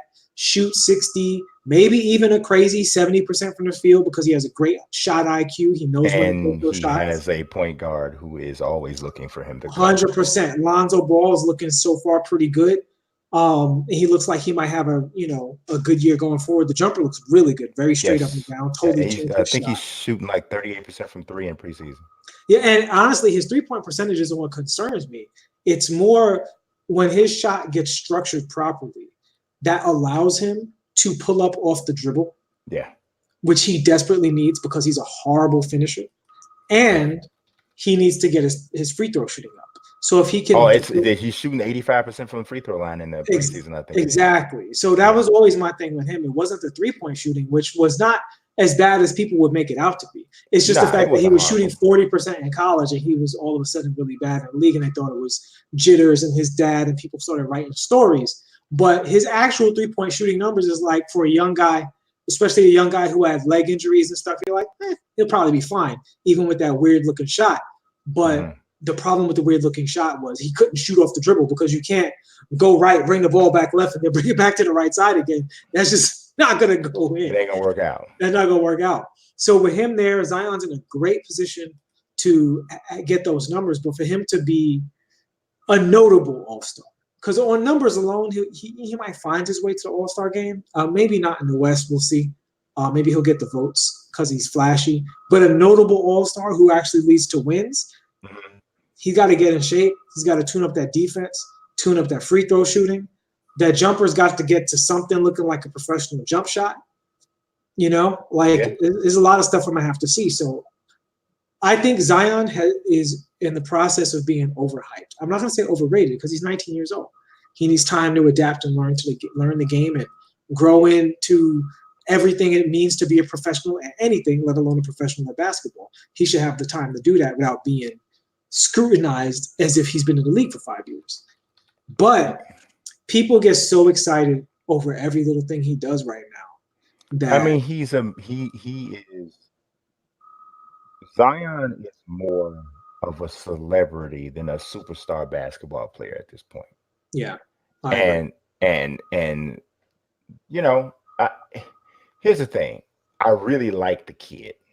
He seems like a good kid, yeah. Yeah, I really like him. So I want for him to be I want for him to be great. I want for him to lead to live up to all of these things that people are saying he has the option or the ability to become. I want that to happen, but I can't ignore the fact that he has he still has some red flags. There still are some things with him that you like, bro, you're gonna have to get a handle on that. There's still some stuff. So we'll see. We will see. But for so far, so good is what I would say for him. So far, so good, because could you really, aside from the defensive standpoint, right? Aside from the defensive stuff, could you really have asked for him to have had a better preseason than he's had? Well, this is why I'm tentative with the praise for Zion, because what he did well, I 100% expected him to do well. But the thing that I need to see from Zion, he can't give me in the preseason, which is I need to see you in March in good shape. Number one, I need to see your body hold up. Number two, and number three, I need to see what your first off season is like.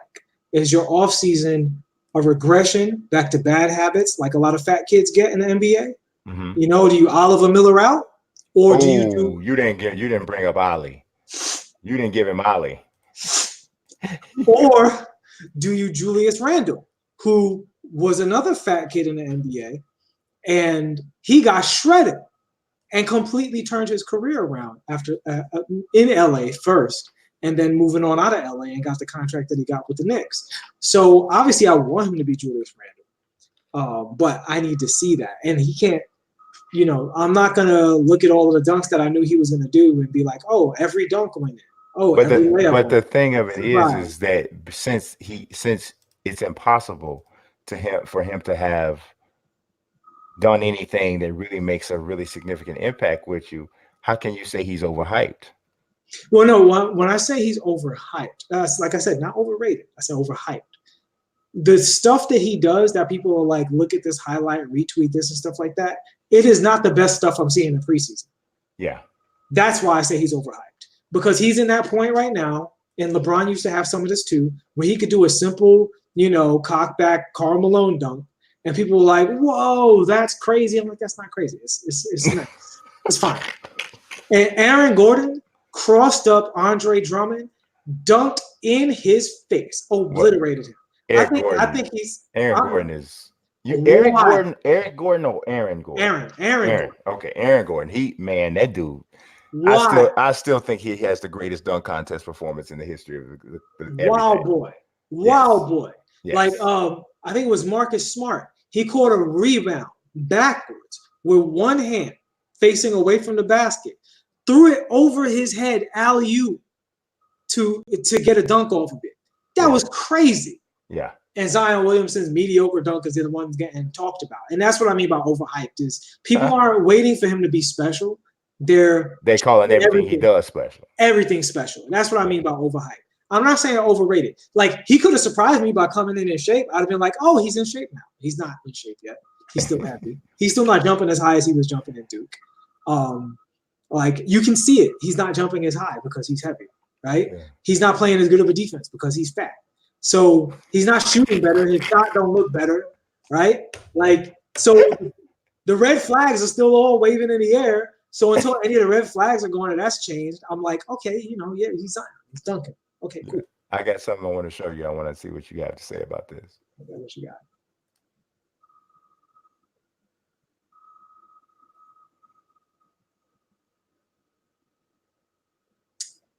I mean, I don't agree. You said what? I don't agree. You don't agree. So why don't you agree with that? Because, well, number one, Mitchell Robinson. Okay. So that's number one. Number two, Coach Fizdale. So, and Steve Perry, and Perry and Mills, all those guys, like, I just think that the Knicks organization has been consistent since those guys took over and what they're trying to do. Mm-hmm. And it's been moving in that direction the whole time. And last year was the disaster year where we had basically no veterans. It was the first year of really, really young talent and a lot of experimental guys. This is the first year that we got our top 3 draft pick. And now it's proving for some of our young talent, and they acquired the veterans. So this year they need to move from, being a complete laughingstock to trying to get up to around 30 wins with an improvement in young talent, get one more draft pick, and then game on. I think that's their plan. That's where they've been going. That's what they said they were doing. And I like a lot of our young players. If I didn't like our young players, it would be a different story, right? But I don't think RJ Barrett is necessarily the best or only young talent on the team. Mitchell Robinson is for me, trade anybody but him. That's my guy, you know? And I'm actually genuinely excited as a Knicks fan for the potential future of Alonzo Trier and RJ Barrett in our shooting guard and small forward position, respectively. Because when I see them on the floor, even at their young experience in the league, it's just, I see flashes already, So, there are a lot of Knicks fans who love Trier. Mm-hmm. Like, I was watching Nothing But Knicks there, and I was looking at their chat. Boy, Fizdale took Trier out. You'd have thought they took Patrick Ewing out with 2 minutes left to go in a tie game. It was like, they were like, why is Trier not on the floor? It was crazy. I'm like, wow, this dude has a big time backing, for who he is. You know what I'm saying? So I thought it was pretty cool. That the city, the fan base has gotten behind a guy like him, and he earned it. He is a really solid kind of 3-and-D style player with a little bit more of a slashing ability than you might expect. He's got a good game. He's a winning style basketball player, just waiting to be on a winning team. You know what it is about Trier too? Number one, Trier, first of all, he got screwed in college, and that put a chip on his shoulder, which is great for us, right? Number two, he's undrafted. So to get a player of his caliber, because he was starting to sniff a 50-40, efficiency, right? 50% from the field, 40% from 3. Like now he has some injuries, which changed his, productivity and stuff like that. But healthy, it's like he was an efficient rookie, which is not something you normally see. So from a number standpoint, he was more like a Brogdon. But with the eye test, he has a little James Harden in him, a little CJ McCollum, a lot actually. So now you don't know if he's going to turn into those guys, but you look at his college productivity, you look at his age and everything else, and you're like, this guy might be a serious diamond in the rough. And it's not that rough because he's already a decent pro. It's not like he's some super project. So now it's kind of like give the guy a chance, you know? I think he can definitely be a diamond in the rough. I don't know if he can be those type of scorers because those guys score as the focal point of an offense. Right. And I don't know if Alonzo Trier has that kind of off the dribble game, but I do know from what I'm seeing from him is that he has the ability to be a 16, 17 point a game guy, Absolutely. especially alongside, another guy who's getting buckets. And then you got a rim runner like Mitchell Robinson. And if you got a point guard who can knock down a three and defend, I don't know if that's Dennis Smith Jr., but I doubt it is, to be honest. I just think stylistically it's a mismatch there. Not saying he's a bad player. I just think that stylistically there's a mismatch there. So now we talked about this guy a little bit earlier, but I want to chime in on this, and I want you to give me your opinion on this afterwards. Tell me what you think about that. All right, well, I'm going to tell you what I think first. So it says if Curry wins another MVP and another ring, he will be the GOAT point guard. Well, let me. Here's what I think. If he wins another MVP award and another ring, yes, he's the greatest point guard I've ever. Okay, so here's the thing that is hard on Steph Curry. Magic Johnson was so good so early. Mm-hmm. And he had, and I have to be careful how I word this, from a career analysis perspective, mm-hmm. him having his career cut short helps these hindsight arguments mm-hmm. because people don't see Magic Johnson fall off. They don't see him have to adjust to a Michael Jordan era and stuff like that, right? Mm-hmm. Like he got a little bit of Mike, and then he had his health issues, and he was basically out of the league. Yeah, we gave it to him. We gave him that good beat down. Oh yeah, right. Yeah, we gave it to him. So, and I mean, grossly overrated all this talk about Magic Johnson lit Michael up for a triple double. That is not true. Watch that game. That is not. Watch that game. That is not what happened. That is not what happened. That is not why he got switched. He got switched because Phil wanted Mike to not have to concentrate on defense as much. Right, and it wasn't like Mike never played Magic again for the rest of the series. Like, stop it. That wasn't. None of those things were true. So, but anyway, yeah, he came into the league, was just really crazy. There's never been a player like Magic Johnson. And the 5 championships, having a rival like Larry Bird and another rival like Isaiah Thomas, who doesn't get enough credit for being Magic Johnson's rival. People don't realize those Pistons were literally a bad call and a bad pass away from being a 4-championship dynasty. Yeah. They weren't the Houston Rockets who just showed up and stole 2.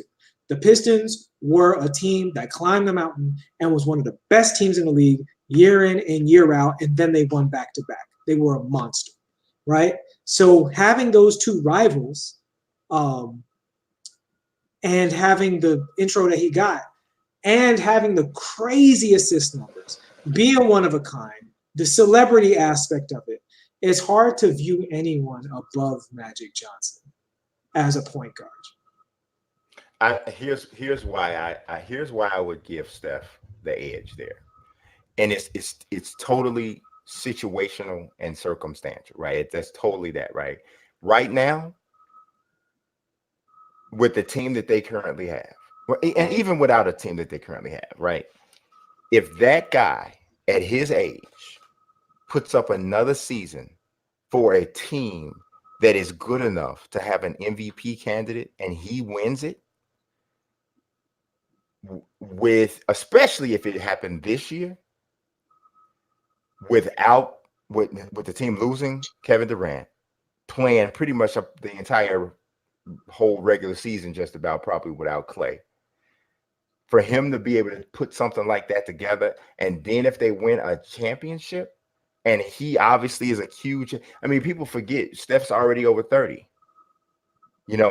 If he's able to do something like that on top of what he already has done, I would say, I mean, here's the thing. I'm not disrespecting Magic. I don't think that you're disrespecting Magic to elevate Curry in that way. I think if you feel that Magic's being disrespected by that, I think you might be disrespecting Steph. I hear the Isaiah Thomas arguments. I hear them. Isaiah Thomas was a fantastic player. I just don't think that Isaiah Thomas affected the game the same way Steph does. No, and relative to his era, right? Yes, and relative to his era. So at the end of the day, Isaiah Thomas was basically a 6-foot guard who was awesome. And if he was in a different situation, he would probably put up much better numbers. Because Isaiah Thomas, if y'all look at Isaiah Thomas, his number is crazy. Yeah. Like before he dialed it back to like win championships. And sometimes it's funny because everybody says you should be more of a person who shares the ball. Then when it comes to time to talk about legacy, what do? A bunch of guys who have big numbers get put ahead of people who had serious game and sacrificed their game to win a lot. That having been said, Steph Curry can literally lead the league in scoring. He can come close to leading the league in assists. He's one of the most winningest guards ever. Yes. You know, like his teams are great. And they're great because of him. Like he's the reason. Largely because of him, yes. Yeah. So, you know, I have Steph Curry, like I said, the greatest small point guard ever, taking 6'9" people out of it. Out of guys who are like normal sized point guards, Steph Curry's the best. I don't think they will ever put him against Magic. And here's the real reason. Because Steph's best ability is scoring. And even though Steph is a solid point guard, traditionally, he is good. He can play the pick and roll. He is a good passer. He's not a floor general like Chris Paul and Magic Johnson and right. Guys are. And Magic Johnson was the floor general to end all floor generals. Yes. And he didn't just do it with his personal skills. He also did it mentally, controlling the pace of the game, controlling the emotions of his team, right? And to have a Lakers dynasty under those circumstances in heavy rivalry era, that is, I think, unless you average 14, 15 assists a game and have the kind of wins that Steph has, when they use the words point guard to make the argument, they're not going to put you above Magic Johnson for those reasons. And the last thing I say is, you know, the fact that also Magic tipped at center, like that's just legendary, crazy stuff, like the hook shot. And I would say that's the last thing is Steph has still not had a playoff run to equal Magic Johnson's great playoff runs. So, yeah, that I can hear. That part I can hear. The fact that he hasn't really had, like to be honest, his best postseason was this past one. Yeah. You know, and they didn't win. But Infinite Wisdom just said that Steph is not better than AI overall. That's insane. That's 100% insane. Don't mistake your favorite player with the best player. A lot of people love Iverson. I love Iverson, but Iverson would tell you Steph's better than him because Iverson's a very honest dude. I saw Iverson on Colin Cowherd's show, and Colin Cowherd said, "You were a great defender." He said, "I was a great what?" He said, "I played the passing lanes, bro. I was never a great defender." And what Hall of Famer do you know that would say that? That's why people love AI so much, because that level of humility and realness is just, especially for somebody who's that great at something, that's so rare. He don't need extra. He don't. It's like, dude, I ain't got nothing to prove, bro. I'm already in the Hall of Fame. Everybody already knows. I ain't got to lie to you about nothing.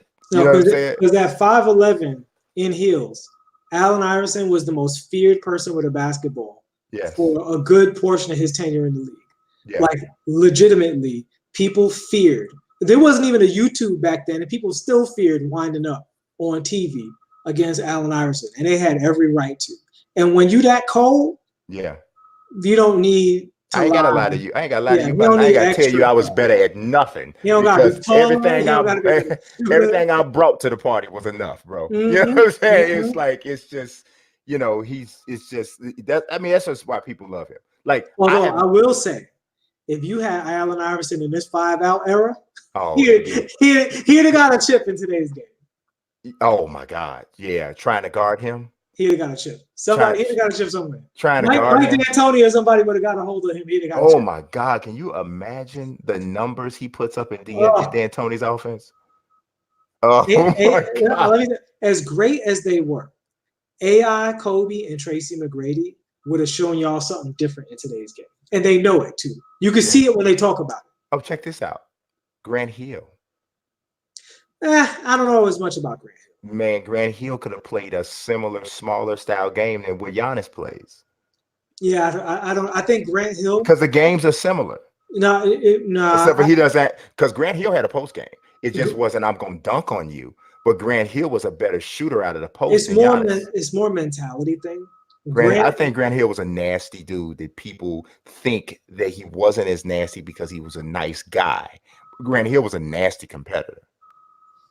No, he was a great competitor. I'm not saying that. I'm just saying that what I was going to say mentality wise is part of Kobe's inefficiency came from the fact that he wanted you to suffer, right, as his defender, and his defenders will tell you about that. Paul Pierce go on record. He say that's the hardest thing about guarding Kobe is he wasn't going to stop. He was trying to break you, and you could feel he was trying to break you, and sometimes he broke you. And sometimes he broke his own team because he shot 77 shots with 16 people. Brian, we ain't gonna do this, are we? We're not gonna do this. What I'm saying about Grant Hill. I'm just saying.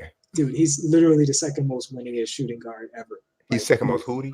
Winningest shooting guard ever. Okay. Like he only won less than Michael Jordan, and he had to play with Kwame Brown for a couple of years. So anyway. Okay. Point being, Grant Hill wasn't that type of guy. Like LeBron James had more of that Grant Hill mentality where he was playing within the team. And I just don't think Grant Hill, he wasn't like Tracy and AI who was trying to kill you every play. If AI could have scored 100 points, he'd have scored 100 points. And if you gave him 4 3-point shooters, he might have. And I think Tracy McGrady is more in that line. Grant Hill. I think you're disrespecting Grant Hill right now. No, I'm not disrespecting him. I'm just saying his game is different. I think Grant Hill would have been more of a, 25 points, 7 assists, 9 rebounds every night. That's what he was anyway. And I think he would have still been that. It's just he might have maybe won a little more if he was in this era.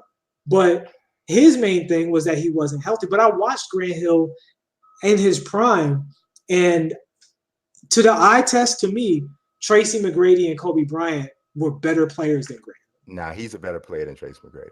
I don't think so. Not Prime Tracy. Prime Tracy McGrady was a fantastic scorer. He was not fantastic at anything else. He was really fantastic at scoring. He was, though. He was. That he was. I'm not even gonna argue that, but when you're that fantastic, that he was. Like from a pure skill standpoint as a scorer, I don't know a lot of people that I've ever seen that had more skills. Yeah, and it's like defensively, it wasn't like he was James Harden. Like he was just an average defender. And he wasn't a rebound. He didn't rebound like Grant. He didn't need to. He didn't pass like Grant. No, but he's like somebody else. That's somebody else's job. Grant was a better overall player than Tracy. Well, I love when people say overall player. He's a better player. I need somebody to get a bucket. I'm sorry. All that overall stuff is overrated. But you act like Grant Hill averaged 15 a game. Grant Hill, he was 26 a game in his prime. Yeah, I'm with you. 26 a game in his prime. And so if I got a guy averaging 30 and I got another guy averaging 26, but the guy averaging 26 is a better rebounder, passer, and defender? No, he was 32 in his prime, not 26. Was it 32 or was it 30? It was almost 33. I think it was 32.7. I saw off the top of my head. I think it was. I know he averaged over 30 a game at least once. I think 32.1. 32.1. There you go. So yeah, that's a lot more. And the fact that he did it, not a couple more. The fact that he did it at 23 is pretty amazing. Yeah, it's pretty amazing. But he didn't defend like Grant, and he didn't rebound like Grant. No, he didn't. So I don't think that's enough points. People. I don't think that's enough points. It's not because it's not like Grant Hill was pulling down 15 rebounds a game. He was a good rebounder. He was better than Tracy, but in his passing, Grant Hill was not as good of a passer as LeBron James. So No, Unless you give me but LeBron type passing from that position. that's the greatest. LeBron's the greatest passing small forward in the history of the game. Yeah, but when we talk about Grant Hill, we're having that conversation. We're not comparing him to Stacey Augmon. We're talking about the big guys here. Yeah, he's similar to Grant LeBron. Hill was a more juiced up Scottie Pippen than he was in that. See, and here's the thing about LeBron. So I'm gonna ask this: Is the T-Mac better than Scottie Pippen? He's so different than Scottie that they play different roles. Scottie's key position was as a supplemental player. And when you compare Grant Hill to Giannis, Giannis is a primary guy. And Giannis is being criticized as a primary guy. People ain't saying there's 4 people on you. Eric Bledsoe can't shoot. They're saying there's 4 people on you. You should have just stepped back on those 4 people and took a 3 against Giannis because he shows that he can be that dominant. Grant Hill was not a dominant scorer. Tracy McGrady was a dominant scorer. So I think Grant Hill's peak in this comparison we're making is as a secondary, and he's like more like an Anthony Davis as a secondary guy who's an MVP, but still needs a guy as a primary guy next to him. So, okay. 52 weeks of the year, I'm taking Scottie Pippen over Tracy McGrady. Every day of the week. I don't care if it's a supplemental role, if it's a prime, I don't care what kind of role it is. I'm taking Scottie over Tracy McGrady every time. My response to that. If you give me Tracy McGrady over Scottie Pippen on the Bulls after Michael left, the Knicks probably don't win. The Knicks, even forget the call, the Knicks don't have a chance. So you say Tracy McGrady in place of Scottie? Yeah. No. The Knicks you know why? We lose in 6 or 5. You know why? Because you can't undersell Scottie's defense. You can't undersell his ability to run a team. You can't undersell all of those things that he did. Tracy McGrady's going, and we're talking about the Knicks, that defensive team. Come on, man. There's no way in the world they beat that Knicks team with some freaking Tracy McGrady instead of Scottie. Yeah, they didn't have nobody that could guard Tracy, and that's why. And they didn't have nobody Tracy was going to guard. No, that's a great point. They didn't have anybody that you needed a Scottie Pippen to shut down. Dude, Scottie shut down whoever, as long as his name wasn't Patrick. Right, and sometimes John Stark shut himself down. So y'all good. I love John Stark. So, but he still shut him. So he guarded himself sometimes. He's my guy. I'm telling you, a guy like Tracy who can get you 40 a night in a playoff series.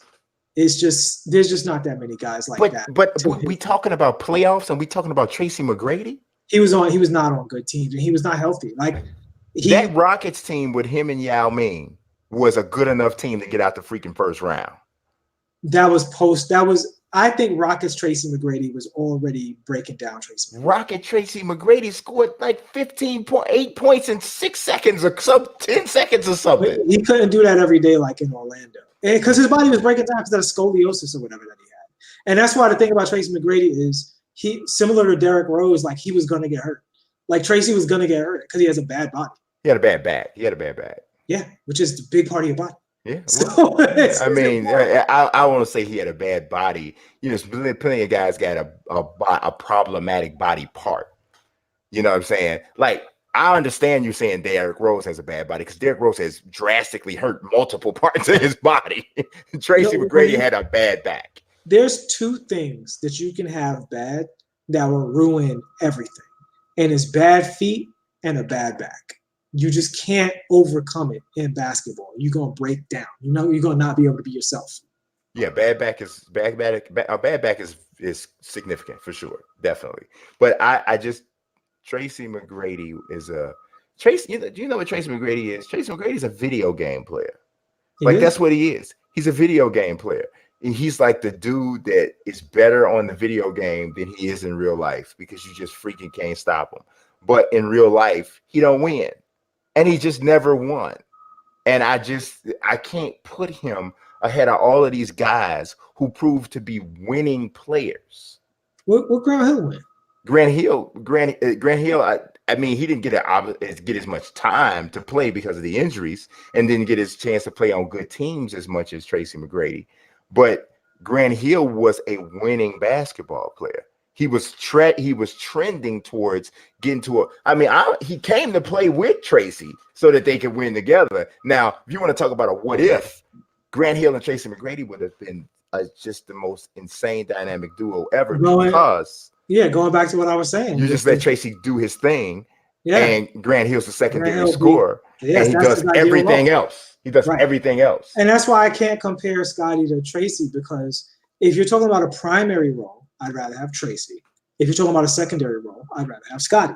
And I do think that because Scottie is, I'm not going to say better at a secondary, but you can say better. Like, Scottie is a higher level complementary player than Tracy is a primary player. So there are more situations, more teams I could throw Scottie on and say I'm winning. But that having been said, in today's modern era, with the spread out offense, in that situation, you give me Mike D'Antoni or Budenholzer or one of those guys, would I rather have Scottie or Tracy? Tracy all day, every day, because it's more of a Tracy era. You go back in the 90s, more often I'd rather have Scottie because it was more of a Scottie era. And I do think those are two players who it really does depend on what situation or what era you're talking about. But I can understand that. Yeah. I can understand that because Tracy McGrady's lack of defense is less consequential today than it was then. I think that's part of the reason why he didn't win, because when you're the best player on the team and you don't defend, and you don't take pride in it, it puts a ceiling on your team. The only way you can kind of get past it is if you catch lightning in a bottle with a coach and overall, like an Iverson type of thing, where you have a situation where the rest of the conference sucks too. And I think you need the team around you to be able to play deep. Yes, and I think Iverson had that. He had a bunch of defensive dogs on his team. And James Harden has had that. Like, even though James Harden hasn't won a championship, I don't think he's getting enough credit for how many games the Rockets win and how many playoff games the Rockets win. Like, the Rockets are a good team that have accomplished a lot. So their big crime is not beating the Golden State Warriors, which was super overpowered and would lose to almost no one in league history. So, and they pushed that team for the most part to the brink. I mean, they had half of Chris Paul last year, and they still, You said half of Chris Paul. How many games was he Chris Paul? Yeah, a half of them. Just his torso ran out there. So, pushing the Golden State Warriors as much as they pushed them a couple of years ago is an incredible accomplishment.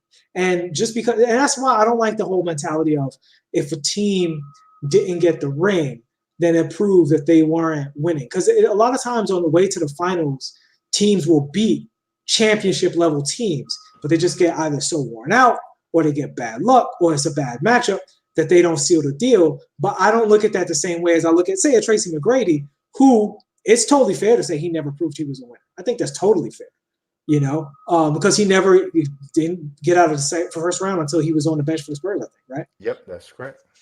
So, that's totally fair to lob at him. But against a guy like James Harden, it's not fair to lob at him. And James Harden played virtually no defense up until last year, which was after they basically done the most they were ever supposed to do, which was push Golden State to 7 games. And that was with James Harden playing no D. That's because you had PJ Tucker and Chris Paul and the rest of those guys play defense. Yeah. I mean, I don't know. I think I give Scottie a little bit more credit as an overall basketball player. I do buy the argument about the era specific thing, because right now, the way that McGrady played, if he played now, he'd be even better.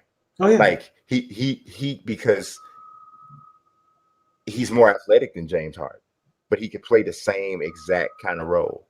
And that's why I say it depends, right? Because if you give me, say, if you would ask me a question, who would you rather put on today's Portland Trailblazers? I'd say Scottie Pippen. Quick, no hesitation. Yeah, because they don't need Tracy McGrady. Right. They need Scottie Pippen. Yeah. But if you were to say who would you put on the Denver Nuggets, I would say Tracy McGrady. because they don't have a one-on-one guy. And Well, they already, I think Jamal is that. He's just not big enough. no. Stop. No. Jamal's a good one-on-one play. He's just not big enough. No, I'm talking about a one-on-one guy. You're talking about an absolute killer. A killer who can win you a playoff game. Jamal Murray has shown that he cannot do that. Now, maybe Michael Porter can do that. And Michael Porter's more in the Tracy McGrady mold than the Scottie Pippen. No, I wish. Well, I wish. He's super young. And he's but no, it's not that. It's just not that. I just don't. The boy looks like he's going to break. He does. And he has broken a few times already. Yeah, so, it just the boy looked like he's going to break. But that having been said, if they had a killer on that team who could win you a playoff game, all that team stuff that wins them, playoff game, that wins them other games. That wins them 55 regular season games won't allow them to beat a team that's got a real killer on it. Exactly. So when you start getting to that game 6, game 7, and like we were saying about Klay Thompson earlier, Tracy's just going to get you like 2 games of series on a team like that in today's era. In today's era, he could take over a game even more than he did then. Yeah. Especially because nobody can touch you. Mm-hmm. And he's 6'8". Yeah, and nobody can touch you. And you know what I mean? And he was a good shooter. But I still like overall, man, just everything that Scottie brought to the table. It's not as if Scottie would be out there as just like some sort of destitute offensive liability. I mean, Scottie averaged 24 points a game again when you could defend. And he also did it after Mike left. When he was the primary focus of an offense. I'm a huge Scottie Pippen fan, so I'm not arguing you. I think Scottie Pippen has gone a bit underrated over time, but because of how great his defense was, because he played with Mike. Literally, I mean, he won a lot with Mike, so that shouldn't be a strike against him. But you know what it is though, and this goes back to the Grant Hill thing. Sometimes you don't need a guy to be a 30-point per game scorer for them to be the most or second most important part of a championship team, right? And like your Draymond Green system. I was just about to say Draymond Green's a perfect example. Right. And Scottie Pippen is a better player than Draymond Green. 100%. So he's a better version of Draymond Green in a lot of ways, right? He is very similar. Yeah. So I'm not arguing your point, but the conversation we was having about today's era and in this kind of thing, putting Grant Hill in that conversation, I don't think Grant Hill fits in that conversation the way Tracy and Iverson and Kobe do. Because you can't just put 5 guys out and hand Grant Hill the ball to the level that you could Tracy and Kobe and Iverson. See, I think you could. I think you could in the same way that you do with Giannis, but it looks a little different. But I think the Giannis thing he's more Giannis than he is. Nobody's no Giannis. No, but like I said, it's not to the same thing because Giannis his arms go forever. He's gotten strong, and so it's different. But in terms of, I can totally see Grant Hill running 5 out. He has the ball the majority of the time, creating off the dribble. And one guy trying to stay in front of Grant Hill, no, he's going to the free throw line, bro. He's going to the free throw line. I think Grant Hill would excel more in the same situations LeBron excels in. You need 3-point shooters, but you also need athletic finishers so he could benefit from his high IQ. And you need more guys cutting. You need a little more traffic. You need more movement. You need some ball in the hand, making reads and stuff like that. Tracy McGrady don't got to read nothing. Give me the ball, get out my way. And when y'all send me the double team, I'll pass to the guy who I know you doubling off of. Because guys is going to get dunks off of this. Infinite Wisdom says Draymond Green is today's Dennis Rodman. I don't think that's no. I don't know. Dennis Rodman is the greatest rebounder of all time. Dennis Rodman's a fantastic rebounder. You can't say except not as good of a rebounder. Because that's like saying somebody's Steph Curry, but he just don't shoot. No. That's like his identity. Yeah. I mean, and here's the thing. Draymond Green is a 50 times better offensive player than Dennis Rodman. And Draymond Green's not a great offensive player. Yeah. He's a 50 times better offensive player than Dennis Rodman. Dennis Rodman's a 50 times better rebounder. And he's a better, I think they're similar defensively, undersized guys that somehow are able to defend bigs and that sort of thing. But there's just too big a difference in them from on an offensive standpoint to say that he's today's Dennis Rodman. Also, Dennis Rodman was an elite post defender. Yes. Draymond Green is an elite overall defender. And today we don't throw it into the post as much as we used to. But God help you if you're going to have Draymond Green defend Joel Embiid over and over and over again. Literally, the only person in the league who can consistently defend Joel Embiid is Al Horford, and he's on their team now. Yeah. Draymond Green cannot just put his arm into Joel Embiid's back and stop him from scoring.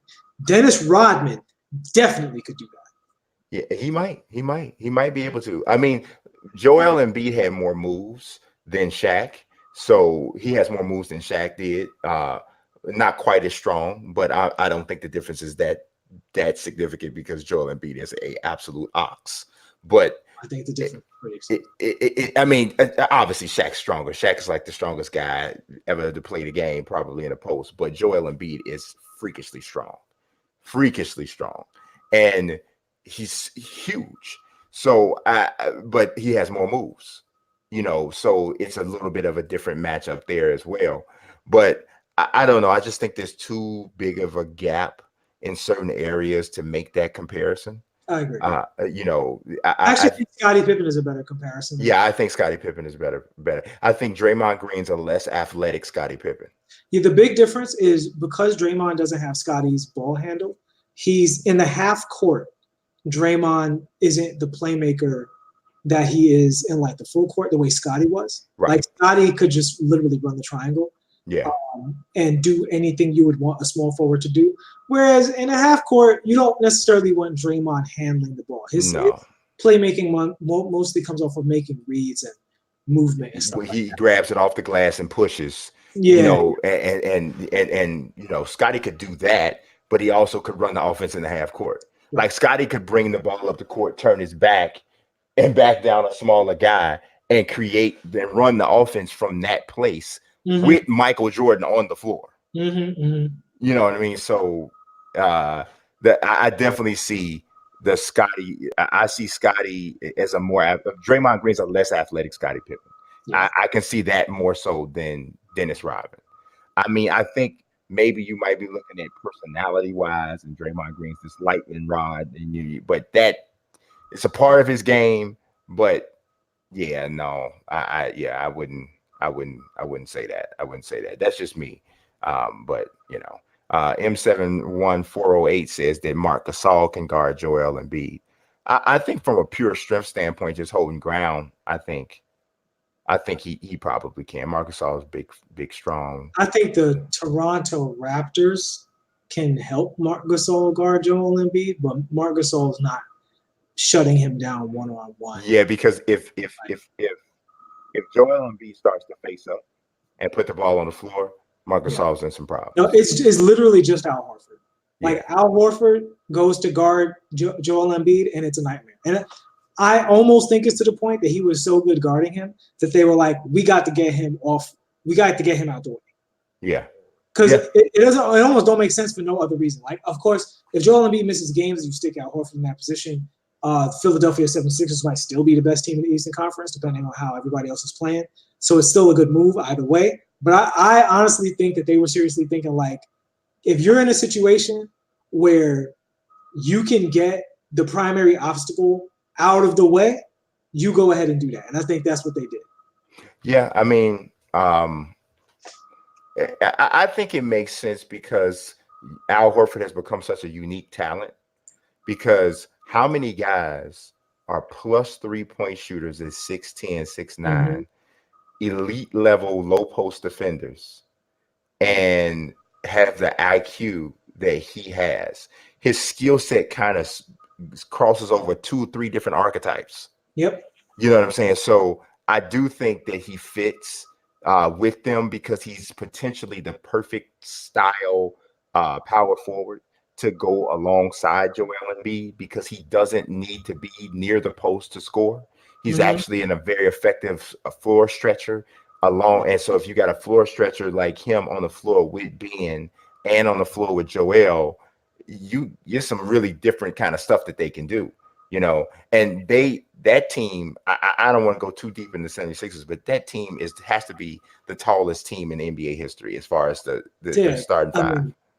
The Lakers are definitely, having an argument there too, but Yeah, they are absolutely crazy with They that. are humongous. Really crazy. So it's going to be interesting to see what goes on with that team, what goes on with the entire league. We talked for a long time tonight, and obviously we still have more to talk about. I guess on our next episode. Okay, before we run out, you got anything about WWE that you wanted to say before you left? Because there's a lot of WWE 2K20 content on this channel. There is a ton people of can check out. Yeah, there are a ton of WWE 2K videos up on the channel. I know for a lot of you guys, that's not your thing.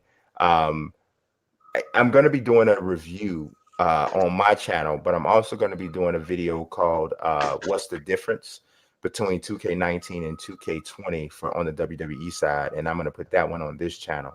So we're kind of just going to be looking at it that way. I'm a huge WWE fan. A lot of y'all probably don't know that because we mostly talk basketball, but I'm like a freakish wrestling fan. Not even just WWE, just wrestling.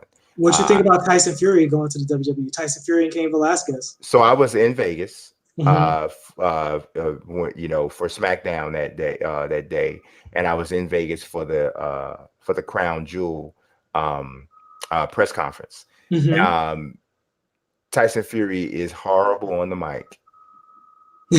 It's really bad. He had a teleprompter. He was still really horrible, and so it's a money grab. It's somebody. The word is he's getting $15 million for Crown Jewel. Oof. So it just I understand it, but am I gonna enjoy the Tyson Fury Braun Strowman match? Probably not.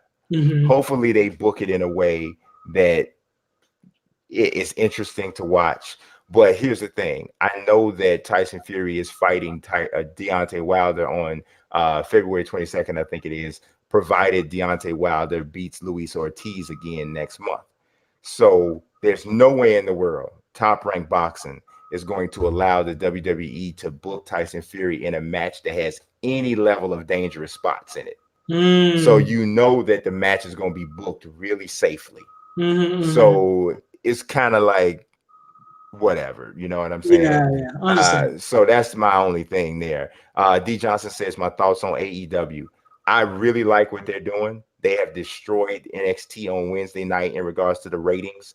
Now, the first episode, I thought NXT had a better episode the first day that AEW ran. But last week's AEW episode, Dynamite, and this week's AEW Dynamite blew NXT out of the water, and they've won on the ratings all three times. Jericho is the reason why. Yeah, he's great. Jericho's mic work is, I mean, the dude has, some people are just fantastic at their job. And we said 5-star wrestlers. Did we have him and Kurt Angle? Was like the you definitely had Kurt Angle. Jericho, I think, is definitely a 5-star guy. Yeah, he's 5-star. He is absolutely a 5-star guy. I mean, he has no weaknesses because yes, he's not this body beautiful dude, it's cut all up, but it really doesn't limit him in the ring. Jericho's 50 years old. He's doing freaking lion salts. Yeah, I mean, I don't know if that's even a negative with the body beautiful thing because Jericho has a look, right? He has a look. Being all cut up ain't the only way to be. He used to be more cut when he was younger, of course. Yeah. But now he's 50, and the slight gut and stuff. Well, it's not that slight actually. It's kind of there now. But the gut that he has, actually, there's never been a dude that I've ever seen who has reinvented himself as many times as Jericho has from a persona standpoint. He has turned himself into 67 different people, man. And it's really amazing. Like, he did a promo that on not this week's show, last week's show, to start the show off. And if you really understand wrestling, you understand why it was so amazing. He put over 5 different dudes who cannot talk for themselves, but he did it, and he put them over by himself as his new stable.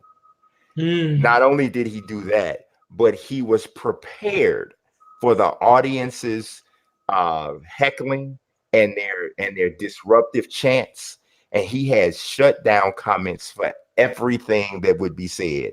And not only did he shut them down, he turned them to cheers. Yeah.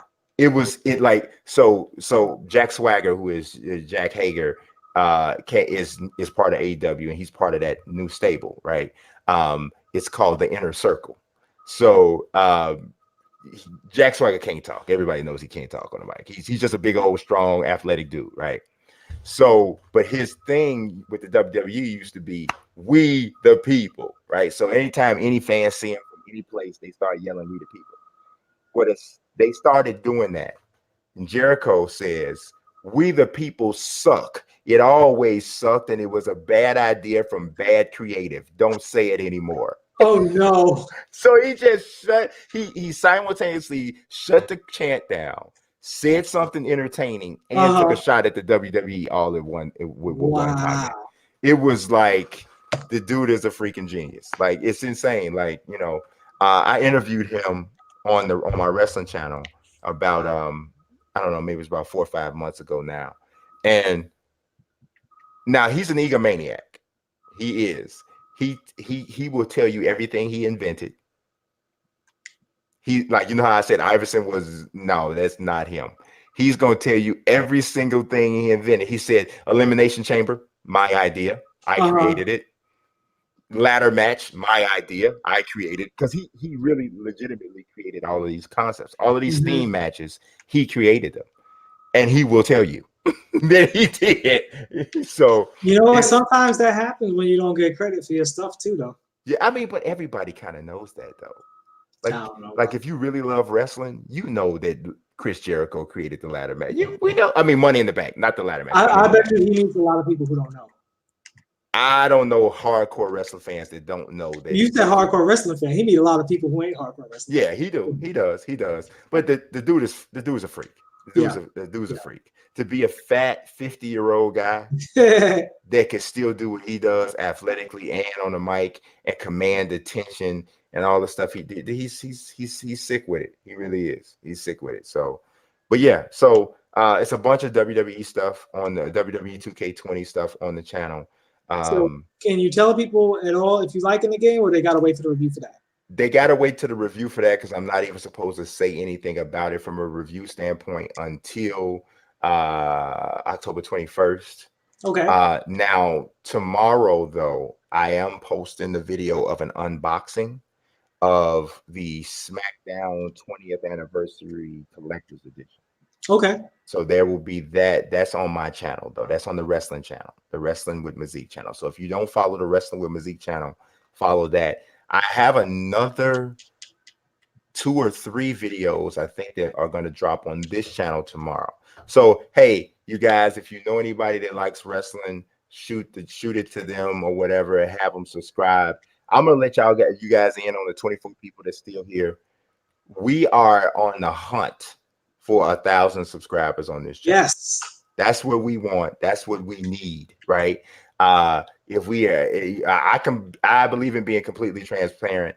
We cannot monetize this channel until we get to 1,000. Until we get to 1,000 subscribers. So we are fortunate and blessed because you guys watch like the entire show. So because of that, our watch minute requirement is been there 50 times over, because all of you guys sitting here watching, each one of you guys, like, so it's 23 people watching, and been 23 people watching for like over 2 hours. So it's 23 times 2 hours. So we kill it there, because those of you who like us watch us for the whole show. But what we're experiencing now is we're only having the Sim Nation people and a few other people just outside of that little circle. So we're trying to broaden that so that we can hit our numbers. So if you have any way you can help us with that, we'll do. But we are going to be doing a giveaway concept. I mentioned it to Books a few weeks ago, and I'm probably going to kick it off on Sunday or Monday. It's going to be fairly elaborate, and I'm talking about like a really cool video and everything. And so I'll let y'all in on a little bit of it. We're going to be giving away some VC, and it's a significant amount of VC. So I know almost everybody here plays 2K, NBA 2K. So just you know, we might team habit, or you right. got build itis. Yeah, we might be able to get your my team right, and we might be able to get your my player right. But you gotta You got to win this. You got to win this contest. So we'll see what happens and see if we'll be able to continue to run those. But oh yeah, we got eyes popping out. We got eyes popping out. So I appreciate everybody watching. Of course, it was nice, coming back and getting an opportunity to talk to you guys. I think we'll be back next week. I'm almost positive we will, unless something happens. So as usual, God bless and peace.